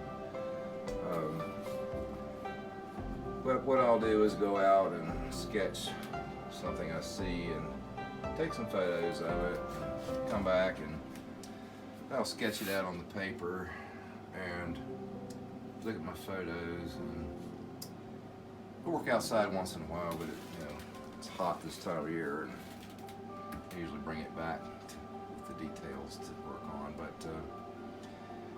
9 times out of 10 I start with the skies and work down through the landscape part in the foreground. Now we're going to go up to the house and look at those drawings they have up there, which I have many, and but I spend a lot of time sharpening pastels, especially the pencils. As you can see, I have a lot of pictures I'd like to talk about, so I'll try to go sort of in order of the way I drew them. You can never have too much artwork. That's just my opinion. Of course, I might be biased about that, but I always get more work than we can hang. So anyway, I love it. So anyway, right here, I'll look at these photos. These are from back in February, and a little bit of snow we did get. Tried to get some images from that. We have deer. We look like we raised deer out here in the front. So anyway, you know, the grays and then dark, the winter skies, but still a whole lot of color in the winter landscapes. It's there. People just don't really. A lot of people just don't see it. But you know, most people think it's black, white, or gray. But lots of colors that are hidden in the snow and the wooded areas. Just beautiful. This one of the creek, you know, water, a lot of times you just picked water and it's blue, sky blue, reflecting. Water reflects whatever is around it and above it. So this is a gray, wintry sky.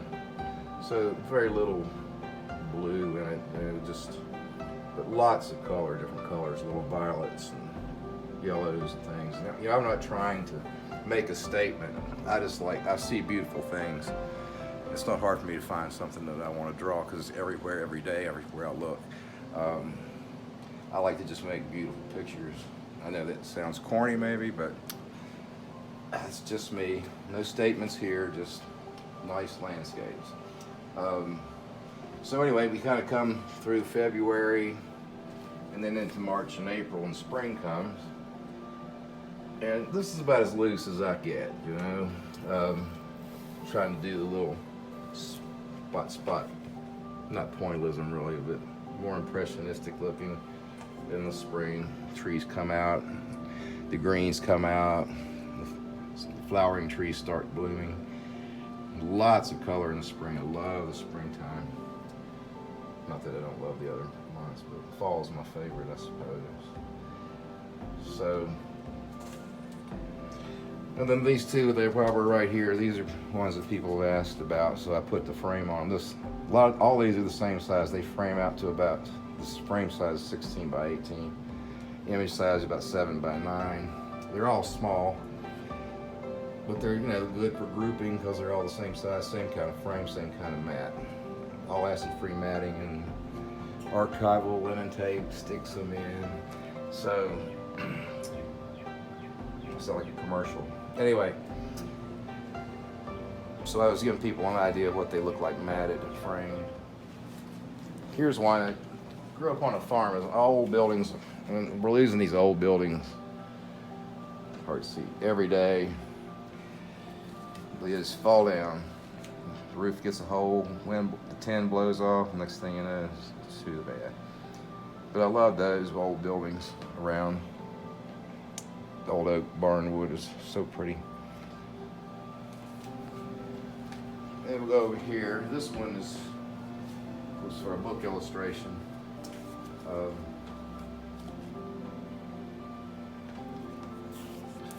That is at the printers right now, I suppose.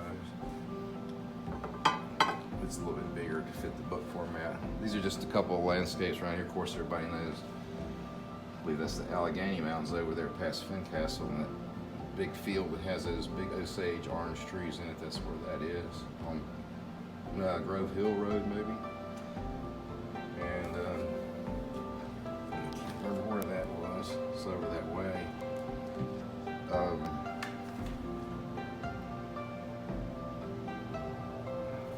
And the ocean scenes. This is a little ocean scene. These are small ones. I draw a lot of those. You can see my hands in these to tell how big these are, but I've spent hours, I can't even tell you how many hours standing in front of this view, surf fishing, and looking at the clouds that you see and the water. You know, a lot of people will draw an ocean scene and waves and stuff, and it's like blue, like sky blue, white waves, and it's like that sometimes, but most of the time there's just colors and greens and yellows where the sun reflects through the waves, especially when the water's clear or cleaner, and the violets, just all those yummy colors that can be in a wave when it turns over like that. And these are tiny, and 3x5, but I love to draw the ocean waves. So pretty.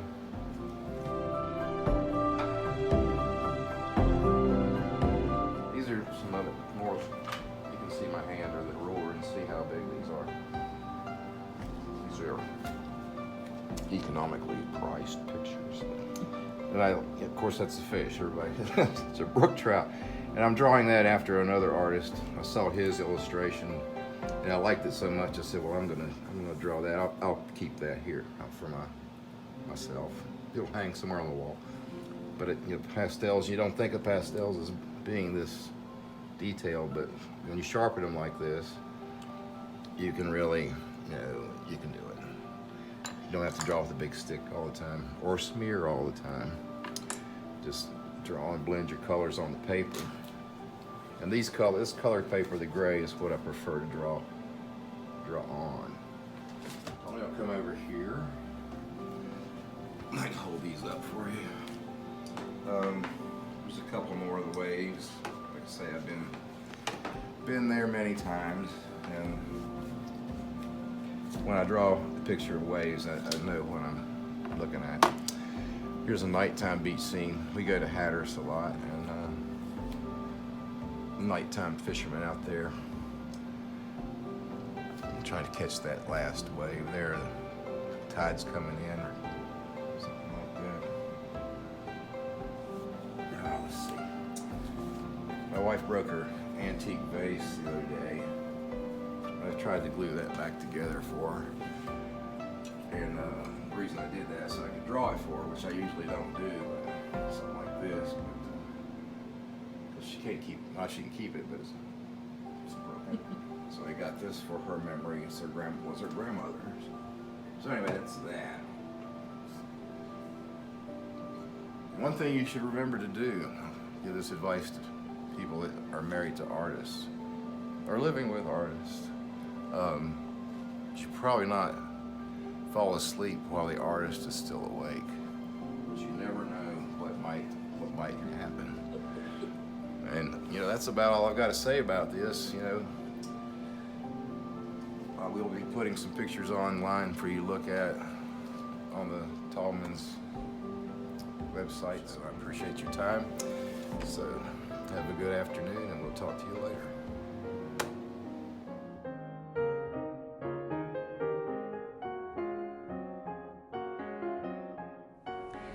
Thanks for joining us for this Museum Minute. We're in a very special space right now, behind the scenes in the Executive Director's office. Thank you, Holly. And I love welcoming guests into my office because it is special in terms of different things you can see and really experience about artists in our community and related to our exhibitions. And right here in this space is David Blanchard's oil on canvas. And it is called Sheep in Time 2018, and he created it especially for this space above the couch.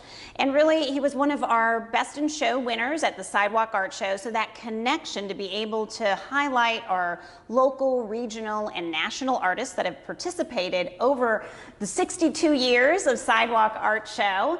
And David is in our Highland County area, so very close to the museum, and brings that joyful, whimsical feel into the space. Well, and speaking of artwork in the space, we've also got some feature pieces from Hunt Sloanham. This is actually fabric that he created. It's his painting, and then he prints it on fabric for interior design. We recently had an exhibition of his, Huntopia, in the museum, and we published our first catalog. Yeah, so our first catalog in over 10 years for Hunttopia, and that can be purchased in the museum shop here on site and also online. So it's exciting to really feature different artists connected to exhibitions, connected to our special events and our fundraisers like Sidewalk Art Show. And now joining us is Luca Pascina, winemaker and general manager of Barboursville Vineyards. I'm going to hand it over to you, Luca, and tell us a little bit. These are two of the favorites that were at the tastings for our Wine and Dine in 2019, and we'd love to hear more about the details. Yes, for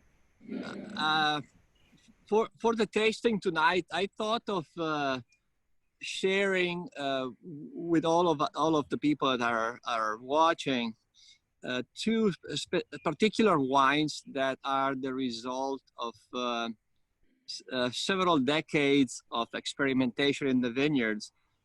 To create a wine region, you really need to grow grapes in one specific area for a while, and that way you can really understand the interaction of each type of grapes with the soil and the climate. And Virginia, as you know, it's quite variable, the season. It can go from a very dry season to a very wet season.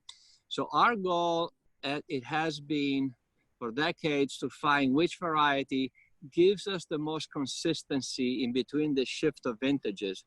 And so tonight, I thought of serving some Viognier and some Vermentino, and some Octagon.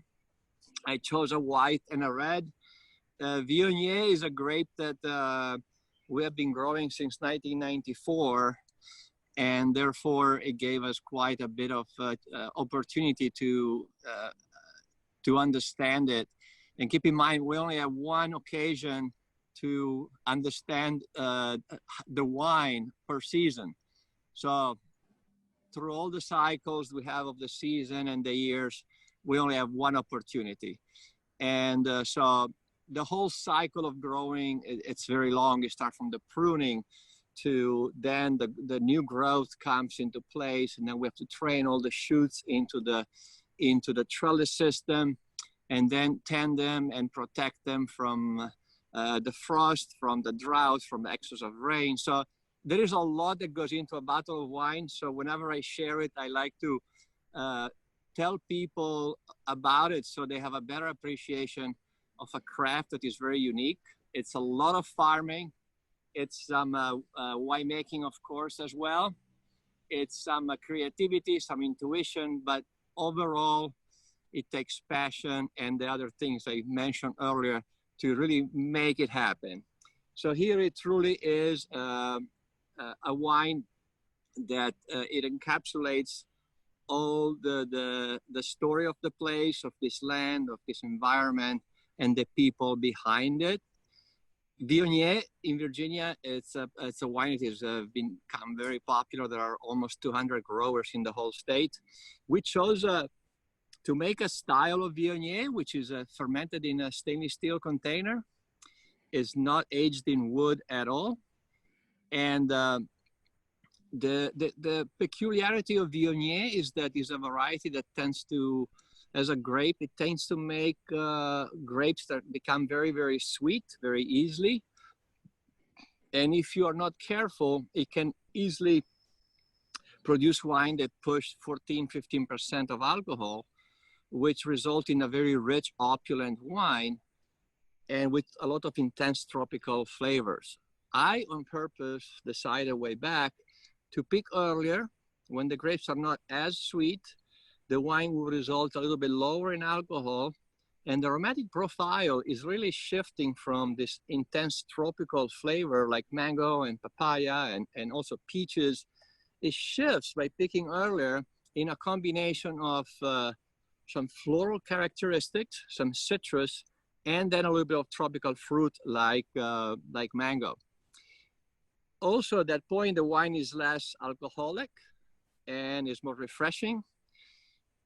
For me, whenever I think of wine when it comes to growing the grapes or when to pick and how to ferment it, I always envision that the wine will be consumed in ideal condition with food. Therefore, a white wine must be having an inherited in a refreshing characteristic, and a red must have some astringency from the tannins. So, but let's go to the wine. Wonderful.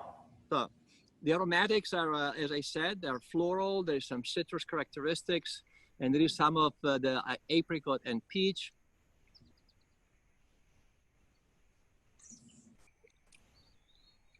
In the taste, the wine is clearly very dry. It's very vibrant. The acidity is very refreshing, and it has a long aftertaste. The best way to determine if a wine is just a good wine or a great wine, it comes from two simple things. First, you have to like it. Second, how long will you taste the wine after you have start tasting it? If the wine disappears in a way of flavor and taste within a few seconds, that's a simple wine. I say it's a good wine. A great wine will linger at least 1 minute, sometime over. And this wine, clearly, it does have that carryover of flavor and intense, and that's why it goes so well with food. Why don't we go ahead and move on to Octagon, and please tell us a little bit about that. Yeah, Octagon, it is our flagship red wine. It's always predominantly Merlot, blended with Cabernet Franc and with Petit Verdot. Occasionally there is Cabernet Sauvignon in it. So here throughout the years, we have explored the 900 acre of land we're on, planting parcel in many different slopes. We have slope facing south all the way to the north exposure. So having these small parcels planted with Merlot, Cabernet Franc, Petit Verdot, it's really giving us a lot of option because they each produce different style of wines, even in the same varietal.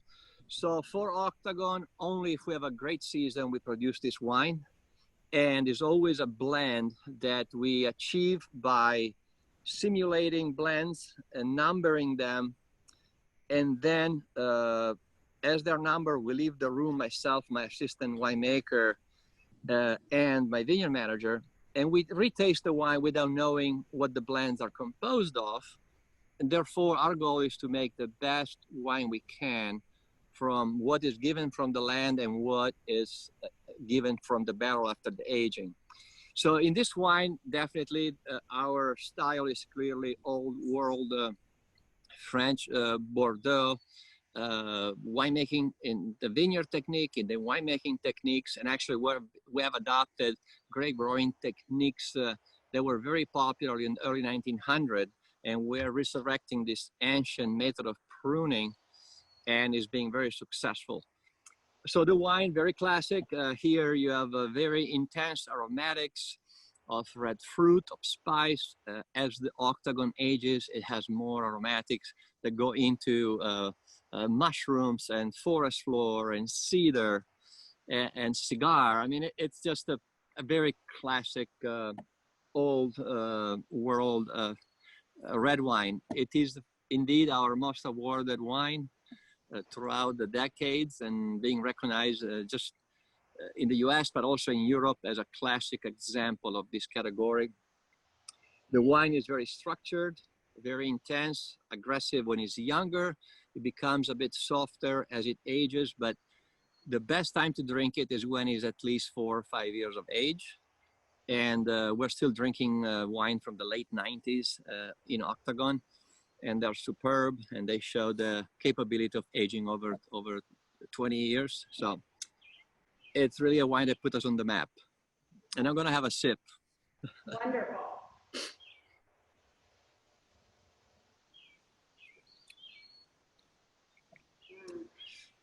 So here you have I can taste that intensity, but also that spice you talked about, yeah. And that forest feel, the mushroom. I'd love to, I can't wait to visit in Barbersville to really see that old world like you just described with the different techniques, to really get that feel, because I imagine as I drink the octagon and that flavorful part. And tell us a little bit about what you would pair this one with, which is different than the prior one. Yeah, I mean, according to the season. For example, in the winter, I like to pair it with a nice a beef stew or an ossobuco or a braised veal shank but in other seasons that are a bit warmer, I really enjoy cutting some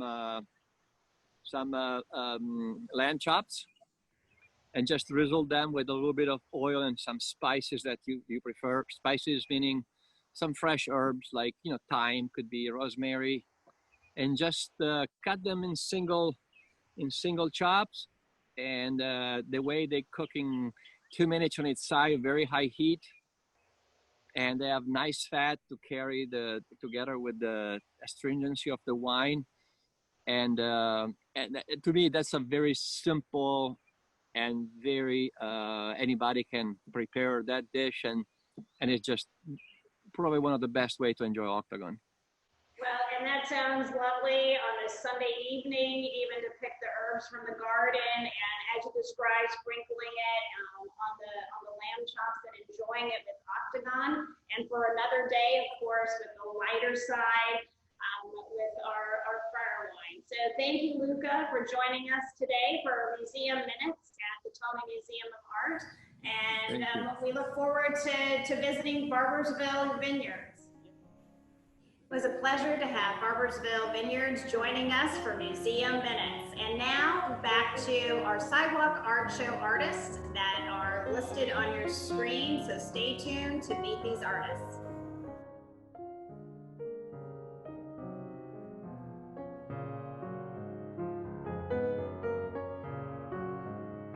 All right, so first I start with just a flat slab of clay. I usually just cut a square out of a block.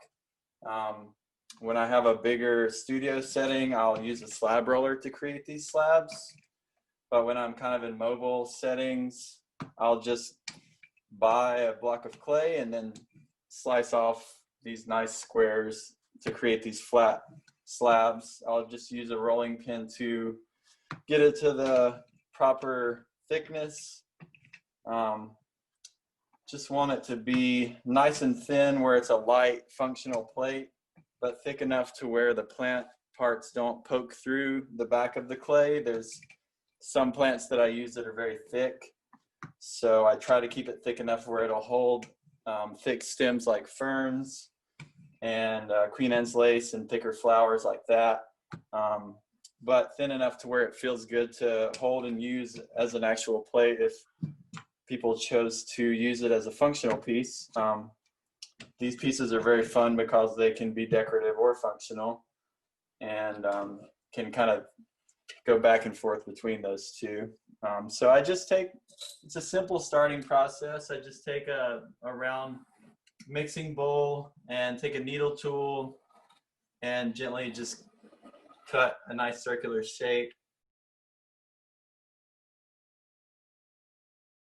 I kind of just roam around, and I know a lot of different plants at this point. I'm really into botany and teaching about plants as well, so I tie that in with the work that I do, teaching children along the way and teaching for nature schools. Right now I'm pulling out some fig leaves. This is a dwarf fig that you find in a lot of gardens and ornamental spots in different towns. It has a really thick vein structure. So that's what we're going for in this process, is really thick defined veins in the plants. So I'll pull out some fig leaves, which work really well for circular pieces. And I'll pull out some Christmas ferns from the North Carolina mountains, from the Appalachians.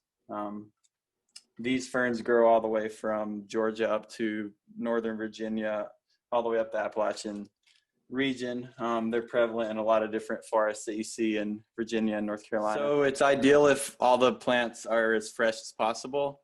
My favorite way to work is just walking out into the forest and then going straight into my studio with a bag full of plants. I harvest plants from a lot of different areas and just know a lot of different plants that work at this point. So this will be a good combo.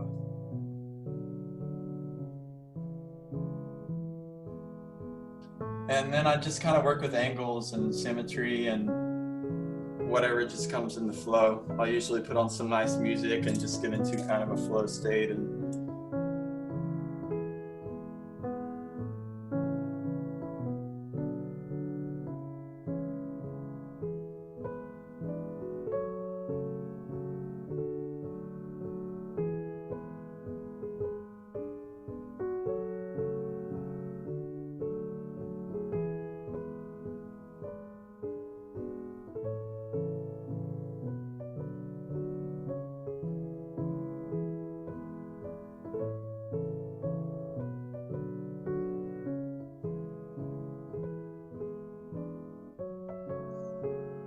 so I'm kind of at the point where I'm about to wrap this one up. Just want to fill in a few angles and then we'll form it. But it's a simple process at first, and then it gets very tedious as it progresses into the firing and the glazing and the staining. So this is. Do the plants remain in the clay when you fire it, or do you take them out? So ideally, I want to pull the plants out beforehand. So what I'll do in a minute is form this piece, or get it a good shape so it turns into more of a bowl. But I'll dry it overnight, and around here it dries too fast. But generally back home it'll dry more slowly, and the next morning or the next time I come into my studio the next day, I'll be able to pick all the plants out, and that's another tedious part, but it makes for a better final product. So I'll pick all the ferns out from the stem, pop all the plants I can out that won't cause scratches or chipping in the clay. Especially the fig leaves need to come out because they can kind of fold up and burn in the kiln as they're fired and leave little burn marks kind of on the negative space. So especially when I'm working on my big kind of masterpiece platters, I try to pick every single plant out because it can leave a burn mark. So I'm going to call that finished for the plant parts. And then sometimes my dad came up with this cool stamping process with tulip poplar twigs. So we love the tulip poplars and the Appalachians. And he found a way to hollow out the pith of the twig. Can you see that in the camera? Mm-hmm. And just hollow out the inside of, a little twig and make little border stamps around. So sometimes when I do a little bit more of abstract design with an open border and kind of lots of space around, I'll take the twigs and make a little. Actually, before I do that, I need to put a roller over the whole thing to just flatten out all the plants and make sure there's an even surface and that all the plants went in really well so that the negative space is balanced and the surface is level. And this process is really key to having a smooth surface so that it's, so you're able to eat off of it and run a spoon along it or something like that if you were to use it for function. So I'll smooth that out with the big roller, and then I'll make some borders around the outside sometimes. Sometimes I'll leave it clean, and I like to think of the twigs as kind of energetically holding in the plants in the piece. And so your designs, Clay, is it mostly organic? It's kind of something that's the flow, as you said, as you're working, or do you also sketch? Do you do sketches kind of as kind of ideas come to you? How's your process with your designs? I'm really into improvisation and in all aspects of my life. I kind of just like to take things as they come. So generally, sometimes a lot of it's based on a special plant that I find or an inspiration that I have. A lot of times it's just the plants that I have on hand and, like I said, kind of what they want to do on the piece. Sometimes I'll sketch out an idea, but most of the time it just comes in the flow when I'm getting inspiration from certain plants, and certain plants warrant different angles and different design patterns. So a lot of it's in the moment for me mostly. So I'm gonna form this piece and it's pretty much done. Just a simple plate, but I've learned over the years that less is more with design. Sometimes I'll get really wild and do a crazy piece with hundreds of different plants in it. I still like that, but I'm learning that from, especially this year, that simplicity is actually very healing, and generally the public is craving something that is going to help them feel calmer and just more peaceful. So that's pretty much the end result of the small plate.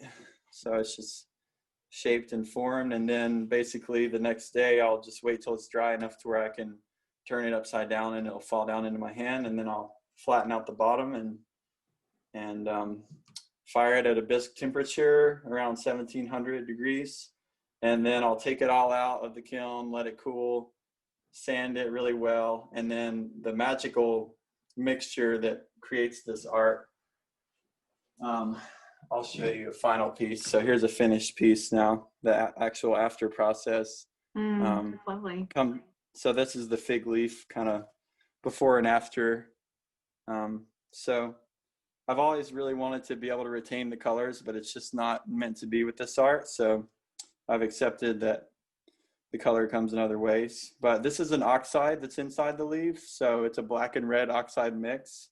So it's just a slip that's mixed with water, and we'll just put it over the whole plate. It'll be all black, and then take a wet sponge and just scrub the plate with just a moist sponge, not dripping wet. Just scrub it all off until we wipe the stain off of all the negative space, and then the stain sticks into the plant impressions. And this is really where I think the magic comes in of the invention of this technique, is just really simple, but really the way that it comes out in the plants is just amazing.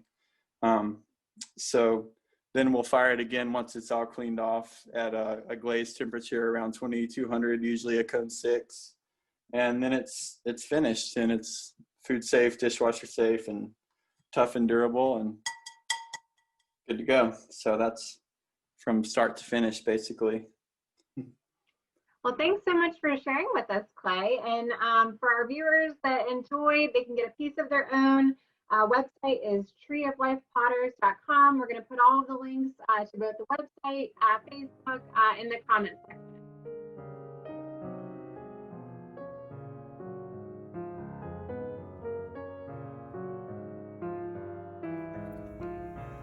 Hi, my name is Allison Thomas, and my website is serenityscenes.com. That's serenityscenes.com. I do digitally manipulated photography, and I'm going to show you some. I'm going to turn this around. Okay, there we go.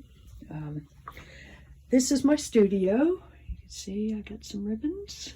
There's all my frames, and we're going to show you some pictures. This is Color in the Fog, and it is one of my favorites. My husband and I went up in the woods for me to take pictures just after my last show a couple Octobers ago, and all the leaves were gone except for this beautiful tree with its little splash of orange. Okay, the next one is Sky Tree. Do make a note, you can see these a lot better on my website. Everything is on my website. And the next one is Yellow Splash. Let's get this one in. And that one was supposed to go to an exhibit, which was canceled, unfortunately, due to COVID-19. And the next one over here is Blue Fog. That's one of my favorites as well. I got lost one day, and it was rainy and dark and foggy, but I saw that it was going to be a good picture the next morning, and so I came back and found my way back and took this picture. These two go together nicely as a grouping, and a lot of people like groupings of my panoramas. If you have a large space in your home that needs some kind of art, and you get a large picture, then you will, next time you remodel or move, you still have to worry about having that large space. If you do a grouping of 2, 3, or 4 panoramas, then you still have pictures that go together, and you don't have to worry about that large space. Gives you a lot more flexibility. Okay, next one is Summer Stream. That is part of a 4 picture grouping of, I've got a fall and a spring and a winter stream to go with it, or of course you can buy just one if you like just one. A lot of people don't like the winter one. I can always tell how bad the winter was because it takes a while for the winter pictures to start selling at the art festivals in the summer. This is Sunlit Leaves. My parents bought some land way back, probably 50 years ago now, and then they sold it. I wanted them to sell it to me, but they didn't. I went looking for it when I moved back to Virginia, and I found all the right spots, but I didn't find the land. Apparently, that nice stream behind us on the land had been dammed up to create this lake behind it, and everything was different. But I love this picture of the light coming through the trees. Okay, next we have Uplift, and above it, that's Through the Woods. That's one of my horizontals. I do both horizontal and vertical panoramas. Uplift, I went to a women's conference, and outside the building where we had it, they had this beautiful white tree, and I asked them if I could come back and take a picture, and they said sure. And so I came back on a more sunny day and took this picture. Okay, and we've got, let's see if we can get a better angle of this. That was not going to show up too well. That's horizon, got a lot of reflections there. I do my pictures in both framed prints and canvas gallery wrap. As you can see, the glass is reflective. So if you have a very reflective area, you might want to consider a canvas gallery wrap, or consider just buying a print and then having it framed with non-reflective glass. Okay, and we've got some prints here to show you. These are getting ready to be framed. This one is called Wallflower. Like I said, the angle is bad, so you can see them better on the website. Wallflower. And that was taken in a place called Green Springs near my home. Okay, this is Redbud Spring. Redbud Spring. And that was, I have tried to get redbud pictures, and this is a great one that I finally got that I really love. This one is something, when I couldn't get out and take pictures early in the year, I started messing with some older pictures, and this one is just a real stylized picture, black and white, with a little bit of yellow in it, just a tiny bit light yellow. And there are 4 of these. I'm not sure how they're going to be received. If you like them or you hate them, let me know. Very well. This one is called Rolling Hay. Maybe I can do a little strings like this. And when I come home off of the interstate, during hay rolling season, I see just miles of hay rolls, and it's so beautiful. And I really try to, let's see, I'll turn this around. I really try to take a lot of pictures of them. This is the first one that's really came out that I'm really happy with. If you see a grouping that you like, let's go back to the groupings. Groupings here. If you see a grouping, I do have a section on the website for groupings. If you have an idea of your own, send me an email or give me a call on the phone. My contact information is on the website, and I will send you a little thumbnail of how they look together, or maybe make some suggestions. Normally at a show, I would just start moving pictures around for you, but since we're not doing any physical shows, or I'm not, this year, then I can do that for you online. Let's see what else is on my cheat sheet here. Let me put back here. Let's see. Okay, formats. Standard size. I do have. If you go see me at a show, you will see only my panoramas.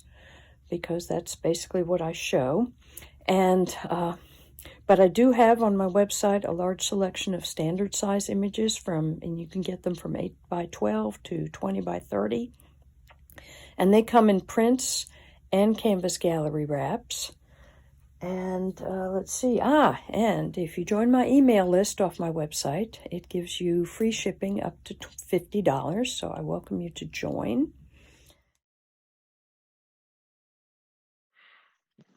All right. Hello, everyone. I am here with Serenity Scenes photographer Allison Thomas, based in Louisa, Virginia. And thank you just so much for joining us today, Allison, and welcome. Thank you. Thank you for having me. Can you talk a little bit about your process and what draws you to a particular place? I do a lot of traveling. I have a Jeep. I do a lot of trails. I had set out to go hiking this year, but it didn't really work out. Yep. But generally, there's a place near me called Green Springs, which is a National Historic District. And that's got a lot of farmland and a lot of trees. And so I go there a lot. A lot of times I've got a few other roads that are a little further away that it needs to be a special tree because it needs to have not anything really in the background. It's kind of, photography is like going from 3D to 2D. And so it you don't have that depth. And so really I just kind of go out and get lost and then find my navigator and say, go home. So how has photography, has it always been a passion for you? I started when I was 19. My sister had told me that anything in her room was, when she went away to college, was I could have. And so she left her camera. And it was an old rangefinder, but I went out and started taking pictures and found I enjoyed it. And I started with black and white and developing my own, and then eventually moved to digital, and I really love digital. So can you talk a little bit more about the process of your work and like how you, I know you say you get kind of lost in nature, and but when you're back in the studio, how does that process look? Well, I go through the pictures a lot of times because I'm trying for panoramas, that I will take several pictures of the same thing. And so I'll pick out what I think is the best one, and then I'll crop to a panorama. Everything starts out as a standard size and crop to a panorama. And then just kind of I use a lot of filters. I have some actions that I've created myself, and I just play with it until I like what it looks like. And sometimes what I thought was going to be in a picture doesn't work out, but I don't delete anything because sometimes I'll go back, a couple months later and I'll forget what my plan was for the picture and come up with something completely different. Well, thank you again, Allison. You can browse Allison's work on her Instagram at Allison Serenity Scenes and on Facebook at Allison Thomas Serenity Scenes and on her website at serenityscenes.com.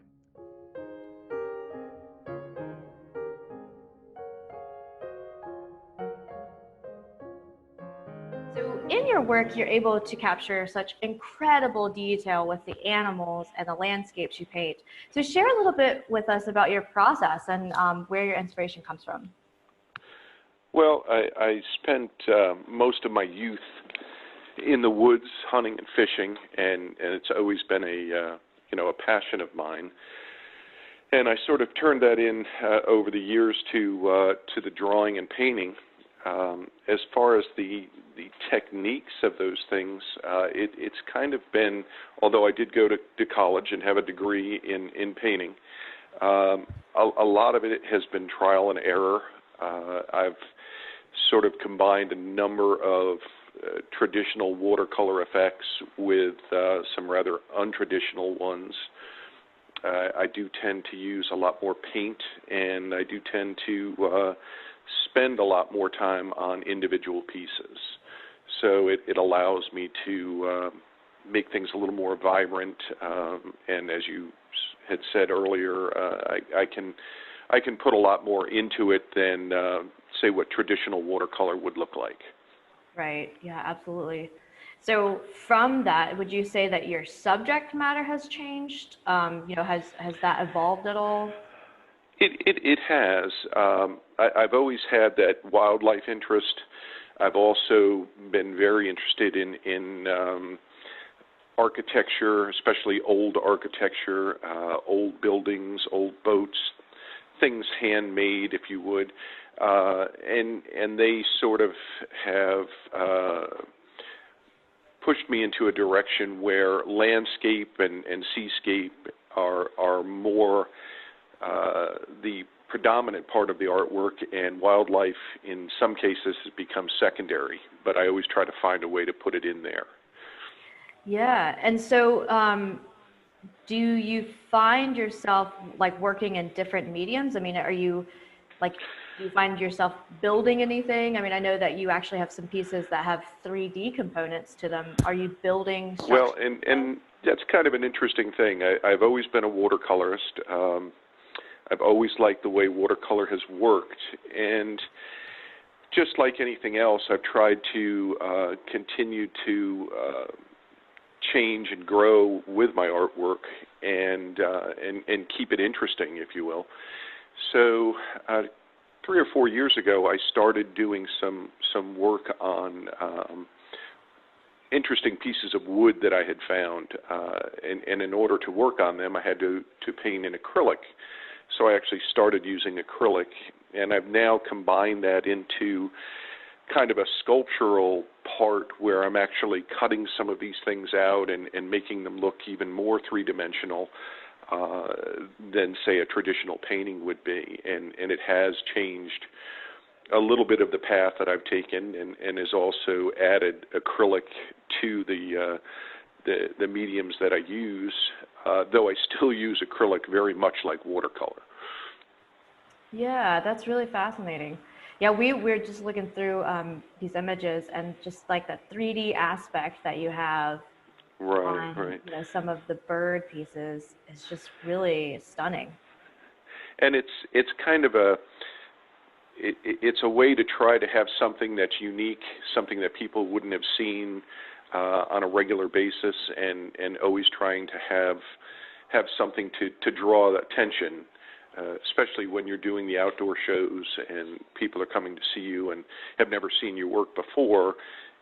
Some of those things are very eye-catching and sort of conversation pieces for the house.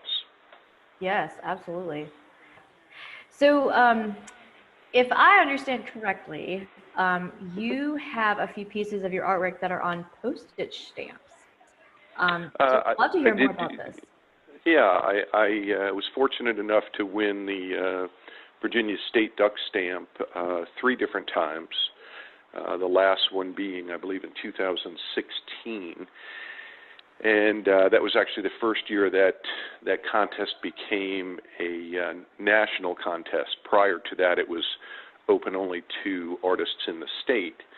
But when I won it in 2016, it was actually open to everyone. And that sort of follows right along with the hunting themes that I've done and the waterfowl that I've painted. So it was a perfect fit for me, and I was very fortunate to, as I said, have won it, and not only won it once, but 3 times. Wow. Yeah, I mean, that's just something so special. I mean, it's very cool to kind of have your artwork on a postage stamp. Yeah, and that stamp, it's not really a postage stamp as you would think.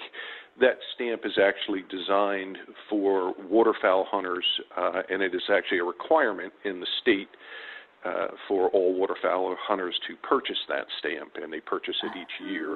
And I gotcha. Okay. And it's another form. It's another form of conservation for raising money, not only for the department but for waterfowl conservation. Okay. Wow. Well, that's really cool. That's very cool. Yeah.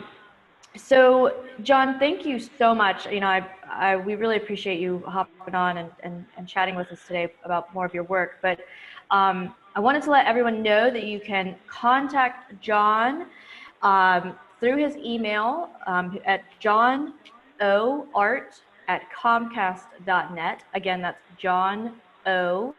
Art at comcast.net.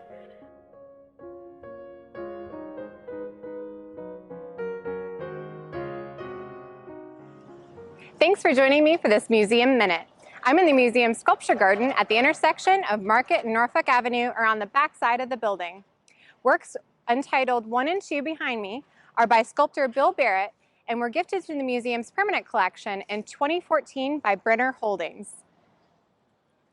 An abstract expressionist sculpture, Barrett's body of work includes bronze, aluminum, and steel.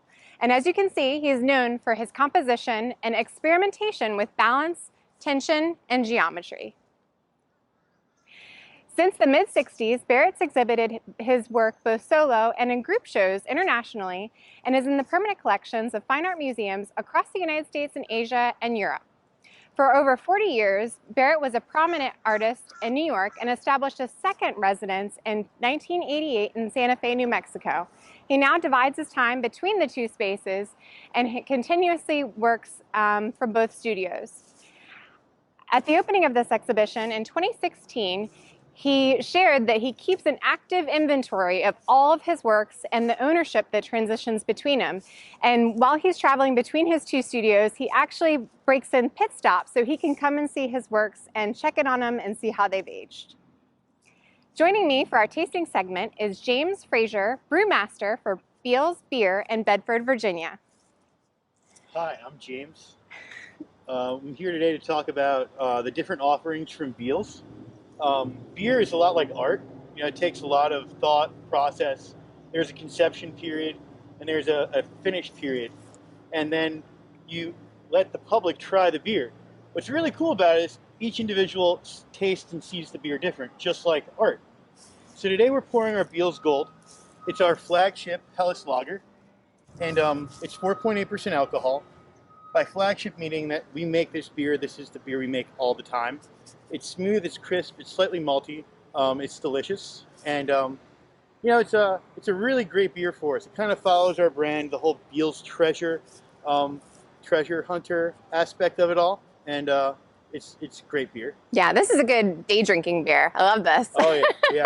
I drink more of that beer than any beer that we make. It's good out of a cup, out of the draft, out of the bottle, out of the can. It's delicious. You name it. The next beer we have is our new year-round beer. It's our Peach Tea Blonde Ale. So it's a blonde ale that we brew with black tea and also dehydrated peaches. So we'll brew two separate batches of one batch of beer, one batch of tea, then we'll marry them together in one tank. So it's almost like a mixed media painting, if you would think of it like that. It's two different brews coming together to make one. Yeah, and I totally love the Snapple peach iced tea, and this reminds me of it. It's so delicious. I was totally going for that. Yeah, yeah. It was really hard to dial in the tea aspect of it, so I did it on some small scale trials, and I was kind of going for that artificial flavor, but with real ingredients, because that's something people are used to. It's something that comforts people, is when they taste something familiar, see something familiar, they're really drawn to it. So does it have caffeine in it? There's very little caffeine in it. It's a cold steep. That's dangerous. It is. It's a delicious, delicious beer. The next beer we have is our Plumpercott Berliner Weiss. We run this through half the year. So it's a kettle sour beer. So it's a quick sour. So it's kind of tart, but then you marry the plum and the apricot together, which are both stone fruit from the same family. They work really well with the tartness and the dryness of the beer. It does. It balances really nicely. Sometimes the tart beers are too much for me, the sours. It can be. But this, like, it has a nice after finish, which, like, you know, isn't too... It kind of drags on, but it doesn't linger. It doesn't get you puckering in the side. It doesn't make it mouthwatering. Just enough to be kind of spritzy and invigorating. Kind of like a mouth cleanse at the end. Yes. It totally clears your palate. And this last beer we have is our Toasted Coconut Cream Ale. This is a limited edition beer we're doing out of the brewery only. But we take a cream ale base, which is kind of like this creamier, fuller bodied beer, and then we toast our own coconut in-house. So when we do craft beer, we try to think of what really is crafting. You're doing things that take time, that you put care into them, but you're also doing them in-house. So we get shredded coconut, we toast it all in our own ovens, and we infuse it into the beer while the coconut's still warm. Try to capture some of those aromas and flavors and essences. Yeah. So going with the toasted coconut, it was really important that toasted coconut flavor conveyed through the beer. Mhm. So it just didn't seem like an artificial thing going on. We wanted to make sure that was real. We used 100% real ingredients, and we used them, processed them all in-house. Yeah, it's delicious. I'm not a big fan of coconut, but this is really nice because it doesn't have that artificial flavor. Yep. And it's like a true, like almost like, this is almost like dessert. It is. It definitely is. It's another great beer. We have a great lineup at Beals Beer. We have a smoke pit, barbecue, Texas offset barbecue, full restaurant, a great staff of people working with us. And y'all come check us out. We're right down the road in Bedford. It's a good time. You might even see me. Heck, I don't know. It is a fun drive out there, and I was unexpected. So you have a full smoker, and all of that's like part of the tasting room, beautiful outdoor seating. Yep. You're open now Wednesday through Sunday. Correct, yep. So it's a nice afternoon, nice drive. So we're dog friendly, family friendly, single friendly. We're friendly with everybody. It's actually really awesome. So friendly over there. Well, thanks so much for joining us. We appreciate your time. Appreciate it.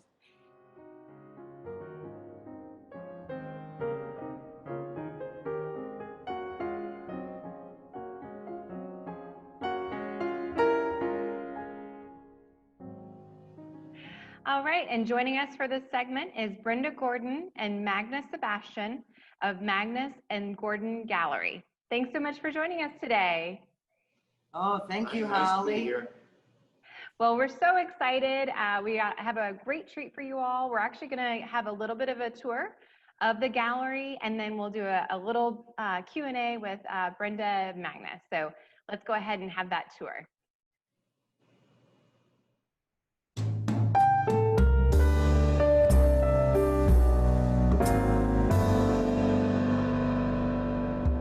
Welcome to the Magnus and Gordon Gallery. Thank you for joining us. I'm Brenda Gordon. Magnus will join us a little later in this video. What you're seeing here are our booths. There's different setups, and we travel all over the country. And what we're doing here are reverse paintings on Lexan. Lexan is the highest quality plexiglass you can get. It's the clearest, it doesn't yellow, and it has a UV coating. As you can see, we have long formats. They're 60 by 10, and next to that are 8 by 10s. Horizon Blue, created by Magnus. Most of our pieces are framed in white. They look awesome in a room. This painting is simple but beautiful. You just get lost in the water. I think the painting should be the accent to the room and complement each space. Grassland Triptych. Each piece is 60 by 10. Now if you look, you can see the scratchy border that was all created with a comb and slapping it with a brush. It's how I create the grass. And then remember, this is all painting backwards on the other side. Magnus and I always work together. This piece in the Lowland series is an example of that.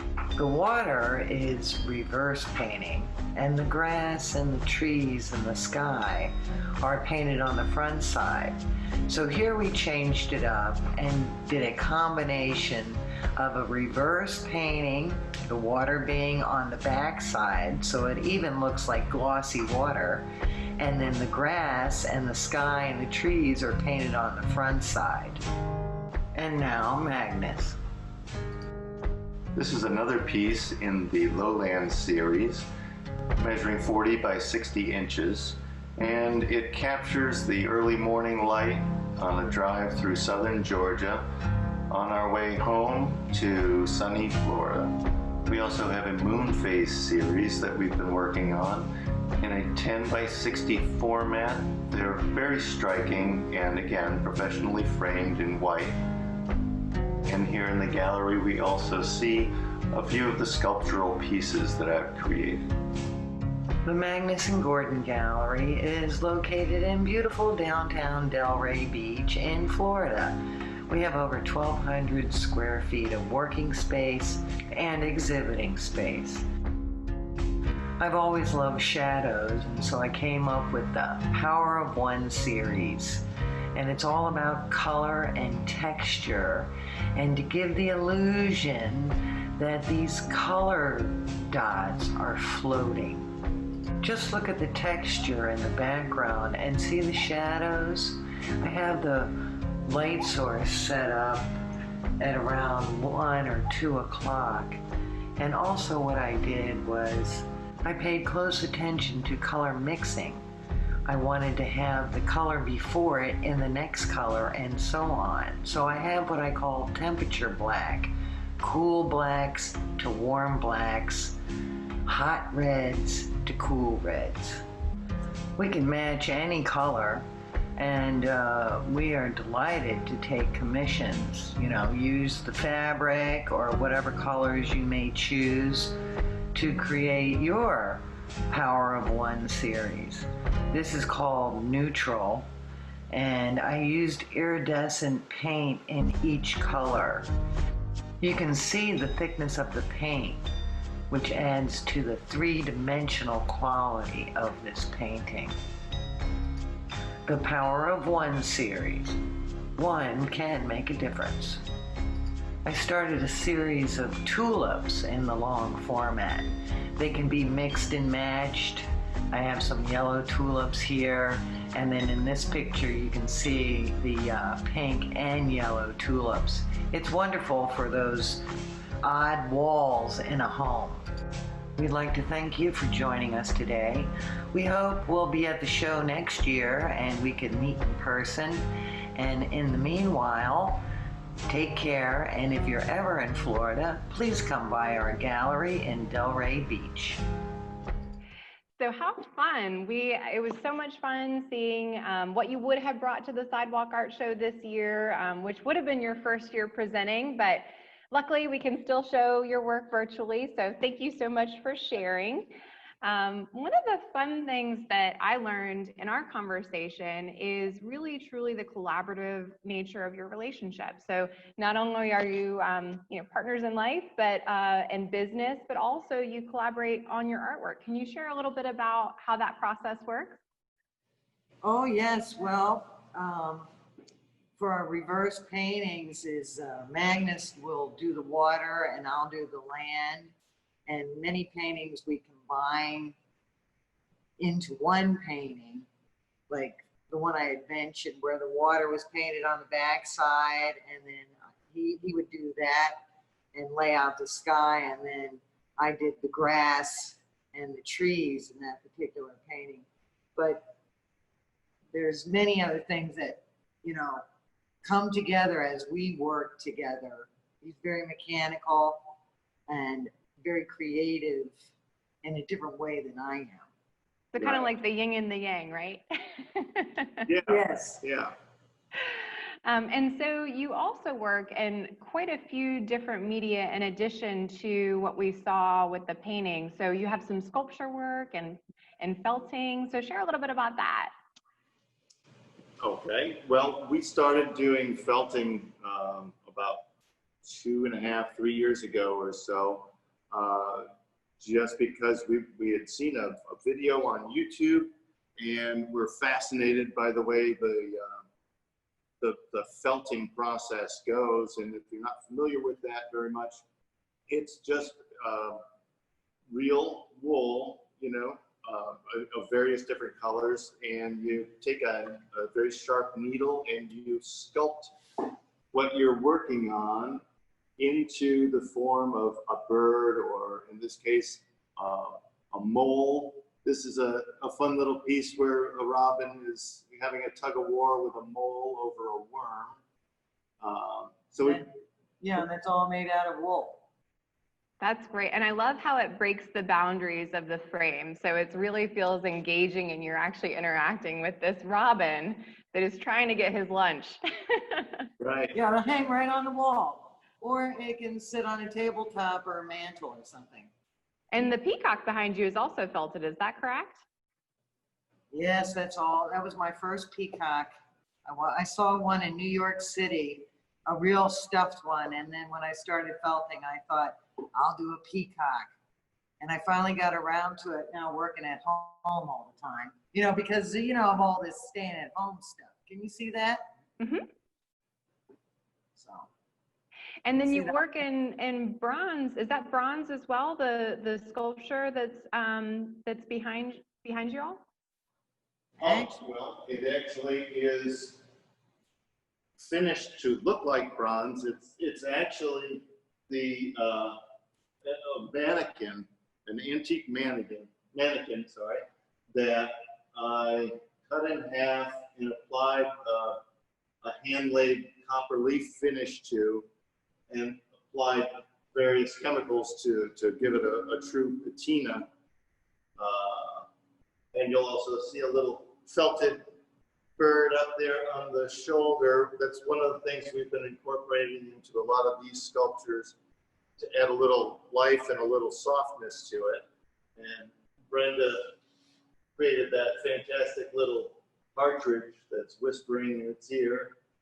Yeah, this is the Athena and the partridge. I don't know if you know the story, but that guy Icarus, his nephew got pushed out the window, and before he hit the ground, Athena turned him into a partridge. So he's saying thank you in her ear. That's great. I love that. And I also love that it looks like bronze, but I'm sure it is so much lighter than what a cat's piece would be. Right. And the interior, I've put antique clock parts, old computer components, more clock parts up there. So it all kind of comes together in a cohesive conglomeration of technology, old and new. And it's very, very interesting and fascinating when you get up close to it and you're able to kind of peer in there, and you know, you can spend hours kind of peeking at this thing and trying to figure out what's going on in there. So it's a lot of fun. So one thing that I think we're all noticing is that you all like to dabble in quite a few different things. So from felting to sculpture to plein air painting to murals to you name it. So do you work on projects simultaneously and kind of go back and forth, or do you kind of hone in on one thing and finish it and then move on to the next? How's your process? Well, you know, once you start doing something, for me, I like to keep working on that same thing. And I'll have like a list of ideas that I'd like to accomplish. And then once that's done, then I'll put that aside and then start to do the painting or start to do the plein air. So that's how I do it. Magnus, on the other hand, he'll work on one thing and then go work on something else, and it might sit there forever or whatever, and then he comes back and finishes it like split. So that's how he works. Yeah, I have a short attention span, I guess. So I bounce back and forth between all kinds of different projects. So that keeps my mind going, gives me a chance to focus on things for a little bit and then walk away from it, and then maybe I'll get some more inspiration about finishing off in just the right way. Which is you a really good way to be. balance each other. You really do balance each other. It's great, and it's so much fun to get a look into your work and what you're focusing on. So links to the Magnus and Gordon gallery are in the comment section for both Facebook and YouTube, as well as the handle for Instagram. Thanks so much for joining us. Thank you, Holly.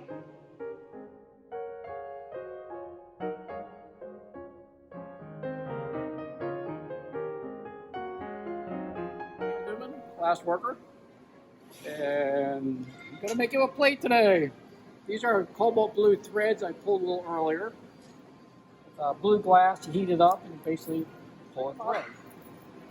And somewhat uniform lens, set them on a hot plate. It isn't hot yet, so I can touch it. When I get to the second gather or third gather of clear, I'll pick these guys up.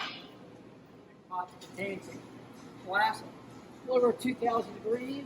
I'm going to touch the low touch the surface, gather up a little bit of clear glass. And it is clear due to the temperature, any color is going to go orange. These we call blocks. Half spheres carved out of them. So you have the shielded glass down. even it out a little bit.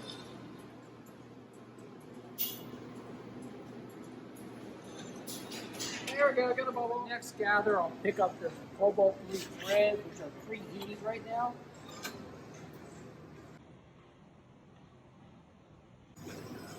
Because the blue glass has to be hot, so I'll stick to the clear glass. Gather. And to make sure that the threads stick to it, I'm not going to block it or marble any. I'm going to pick it up in the glass. It's really nice and hot.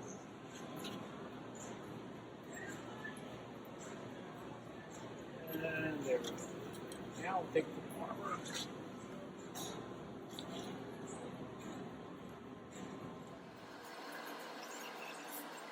Yeah, pretty good job, say so myself. Get this straight across, that end lines up with the straightness of that side.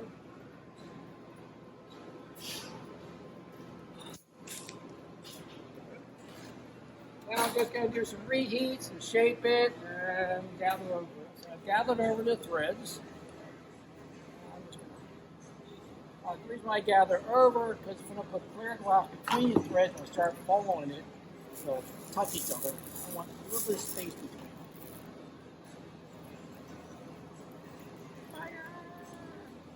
The real reason why I blow glass, I like things burn. Start folding it.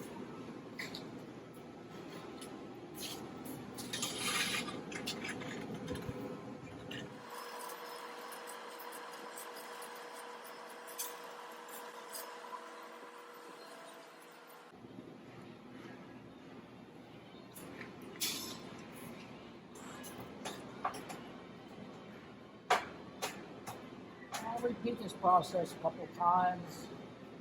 I squeeze out wherever there's a wrinkle or crease. I capture a bubble, air inclusion, which I got a many of. I'm going to reheat this and repeat this process to try to get rid of that ridge in there. This will be the final fold. Don't keep everybody guessing how many total folds you were. Industry secret. I'm going to try to get this hot enough. Right now it's pretty much solid, so I need to blow it out. Fold that third the size of this piece. And decide whether to gather over it, make it bigger. That'll be a spur of the moment decision.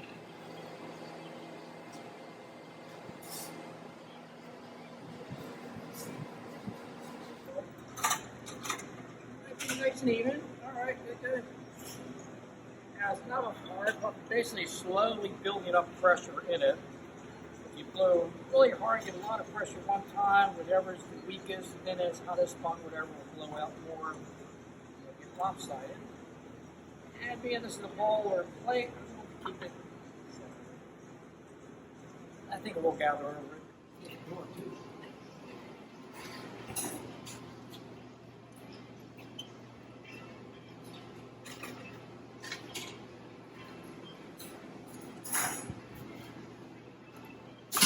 Terminology in glass is a hell of a lot of glass. Right now, I'm trying to pull it off the blowpipe a little bit. Get a nice jack line in. This is where it's going to be disconnected from the blowpipe. The better the jack line is, the better your chances are of getting them off cleanly. Glass is a liquid, so I'm using gravity and centrifugal force to be my friend.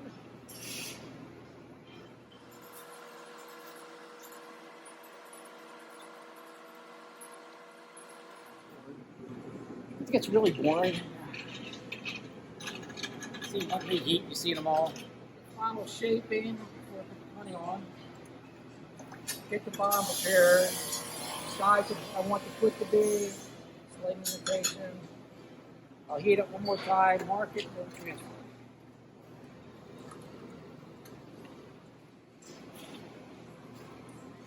And now I get the full day glass with what's called the punty or puntel. This is how you take the piece off the blowpipe. So you can work the lip. Now the punty, when you transfer, it's actually called a cold joint. You don't want the glass to fuse because you do want it to come off. The idea is let your glass chill off a little bit, make it shape, chill your punting, one little bit of glass is going to hold all of them. Supposedly. So they told me in the other video I saw before I made my own.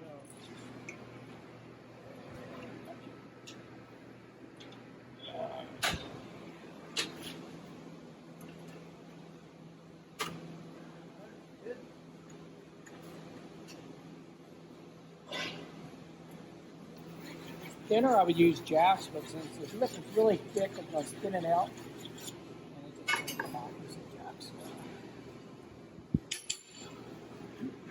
This is the longest reheat because the lip, the coldest part of the glass right now. So that has to get hot enough to get soft enough so I can trim it with glass shears, which kind of look like a thick pair of scissors. Mine's nice.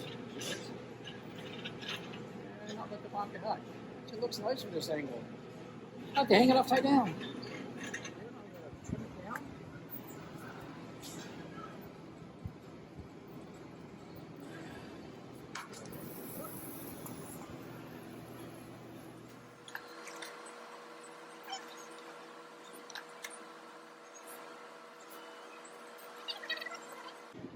All right, then go heat it and spin it and see what happens.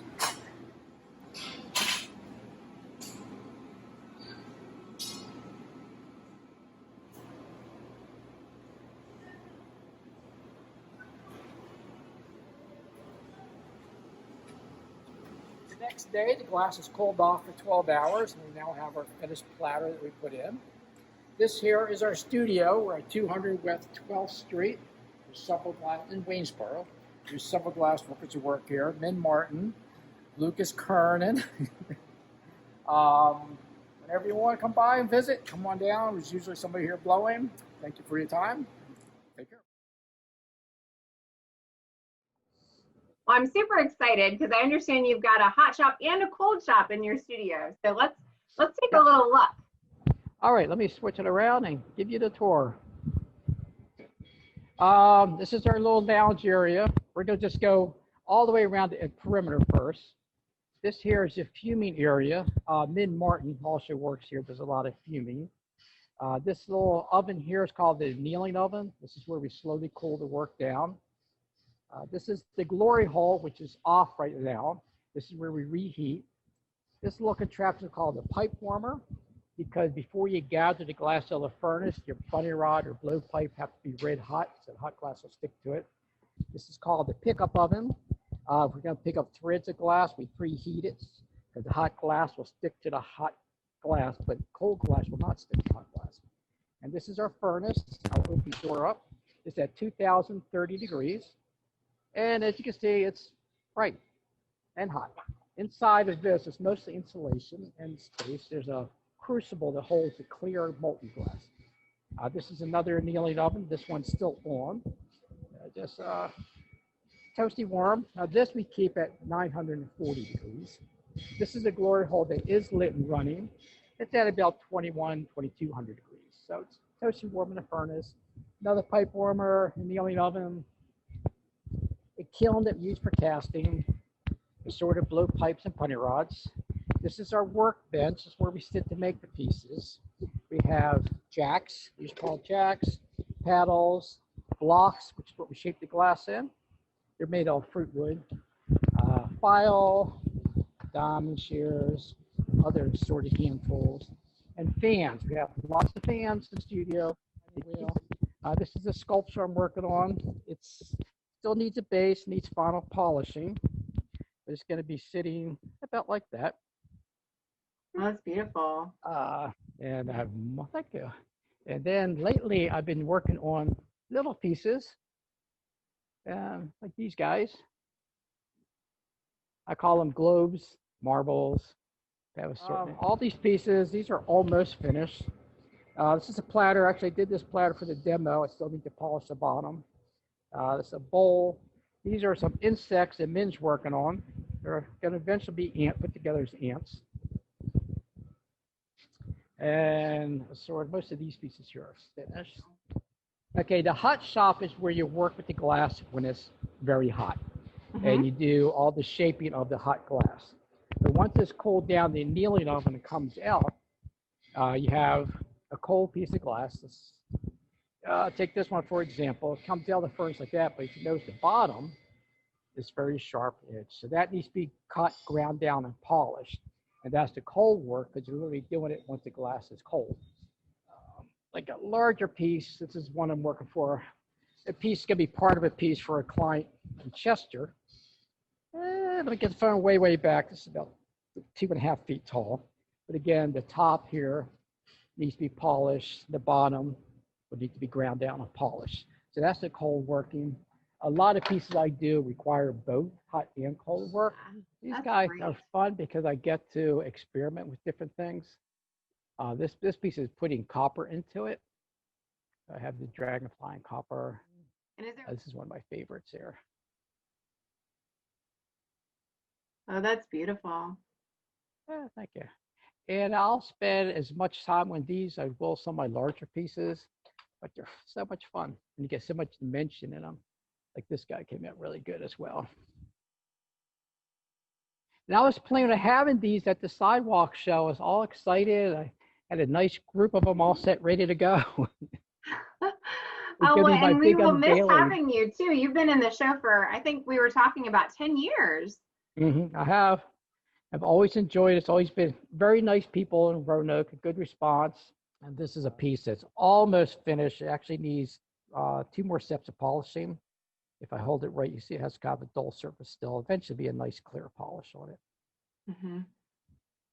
And then we got this guy, which is almost, a lot of these pieces are almost done. And so you mentioned that you share a studio with Min Martin. Do you guys play off of each other as well, or more of a kind of like work together and share the space?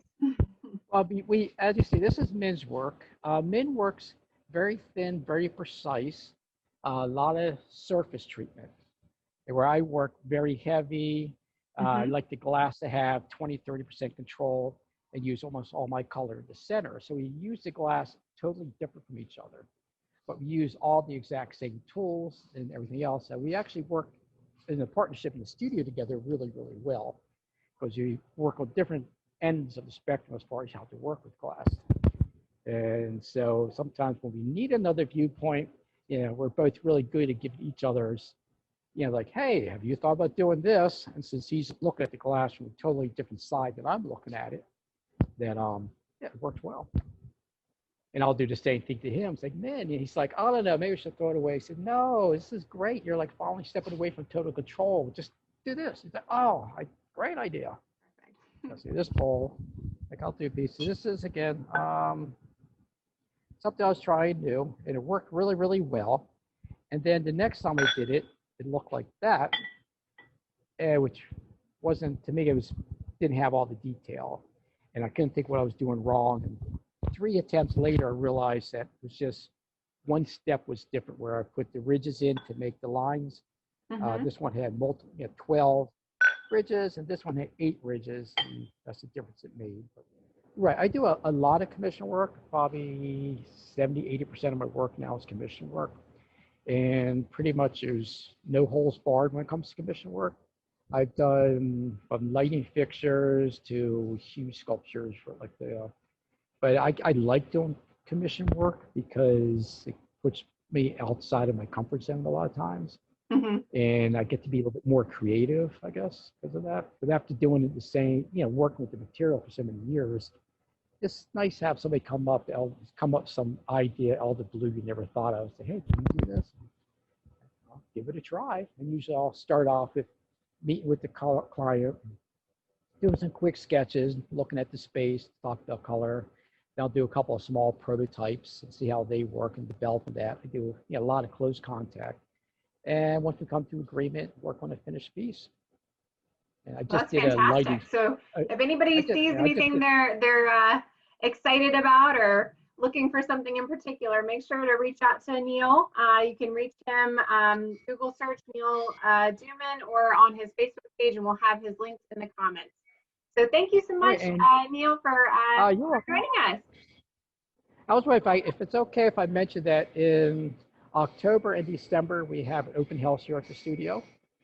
And being the way things are now, we'll have proper mask and everything available if anybody wants to come in.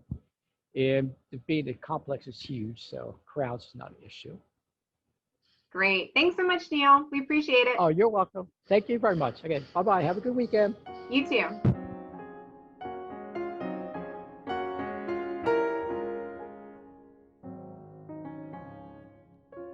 Joining us now is photographer Susan Lockwood, an artist based out of Radford, Virginia. Can you tell us a little bit about where your inspiration comes from? I just have such an adrenaline rush, and I'm just so happy when I'm out discovering subject matter. I'm known for my European subject matter, as you can probably tell from what's being shown. And yeah, I just have such a passion for it.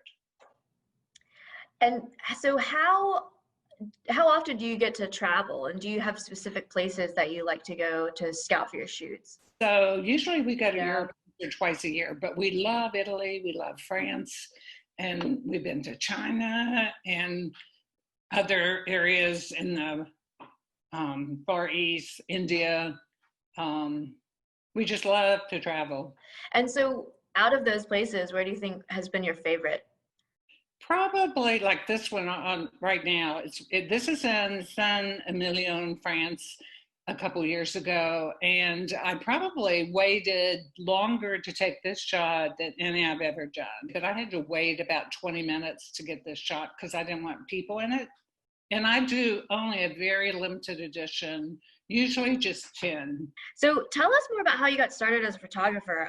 You mentioned that you had left corporate America, and so how has your past kind of shaped you as a photographer? Initially in corporate and PR and marketing, excuse me, I established the public relations function. And in that capacity, I actually did my own photography for our internal newsletter, which led to my taking the photography class. And then when I left corporate, I had a couple of images from Italy, and just on a lark, I entered them in a competition and they won major awards. And I thought, maybe other people like my work as much as I do. So I began to experiment and testing the waters, and I did a little outdoor show in Lexington in a park. And then actually, maybe that same year was the first year I did the sidewalk. I was accepted. I'm so fortunate to have been in the sidewalk show at least 20 years. So I started out on the fence when you had artists on the fence, and the first day I sold everything. And so wow. Yeah, I had to drive home and get more work, and then and I was thrilled. And so from there, I started, I purchased my own panels and tent, and, usually I'm right under the clock beside one other artist. So anyway, this is in Bilbao, France, Bilbao, Spain, the museum, and then the marketplace, a market building. We were on the second floor of the market building when I shot this. It's through glass. So that's why it looks a little gauzy, and it had just rained. So there's the sun's peeping out and illuminating the buildings in the back. So how would you say your work has evolved over the years? Well, I shoot black and white. I have 2 cameras, black and white. I have film in one and slide film, usually in the second one. I predominantly shoot color. So this is an example of a street scene. This is in Spain. I usually just take a couple exposures, but with this one, I took more because I love those colorful buildings, and it's in a square. And I was trying to get one to illustrate one thing I review in my workshop. And that's the sidewalk. If you see in the center of that sidewalk, this is a principle of design, and you see it more frequently in scenes, landscape scenes of either pathways or rivers or something. And the whole objective is to keep your eyes in the image or the painting longer. So as you can see, if your eyes follow that center of the walkway, you lead up and then you come back down. Now, some people may start on the left, but most people start on the right. And a photography professor at Radford University saw this and he said he really liked it, and he's retired, and especially he liked the light falling on that building that shows the green. And you know, if that were all dark, it wouldn't be quite as interesting. But thank you for sharing about your creative process and just a little bit more about your work. Do you have anything else that you would like the viewers to know about your photography? I do have a holiday open house, typically sometime in November, early December, and everybody's welcome to that at my house in Radford, and I typically invite 2 other artists. What a fantastic weekend at Sidewalk Art Show, virtual 62nd year at the Taubman Museum of Art. And I want to thank our sponsors again, because it wouldn't have been possible without this generosity of their support. Presented by American National Bank and Trust, lead sponsorship by Blue Ridge Beverage, and additional support by Lindor Arts. And if you saw something you liked, don't forget, go on shop.taubmanmuseum.org, and the sale is up through the end of the month, and all proceeds are split between the artists and the museum. So you're really supporting the arts in our community. And come back into the museum. We have reopened. Our hours are Fridays and Saturdays 10 to 5 and Sundays 12 to 5. Enjoy the exhibitions, enjoy the architecture of our building, and we have free general admission sponsored by AAP Foundation. And if you enjoyed what you saw, go ahead and tell your friends. Our event will be archived on our Facebook page as well as our website, so it's not the last chance, right? That is right. So thank you for tuning in to the virtual Sidewalk Art Show, 62nd year, Taubman Museum of Art. Hope to see you soon.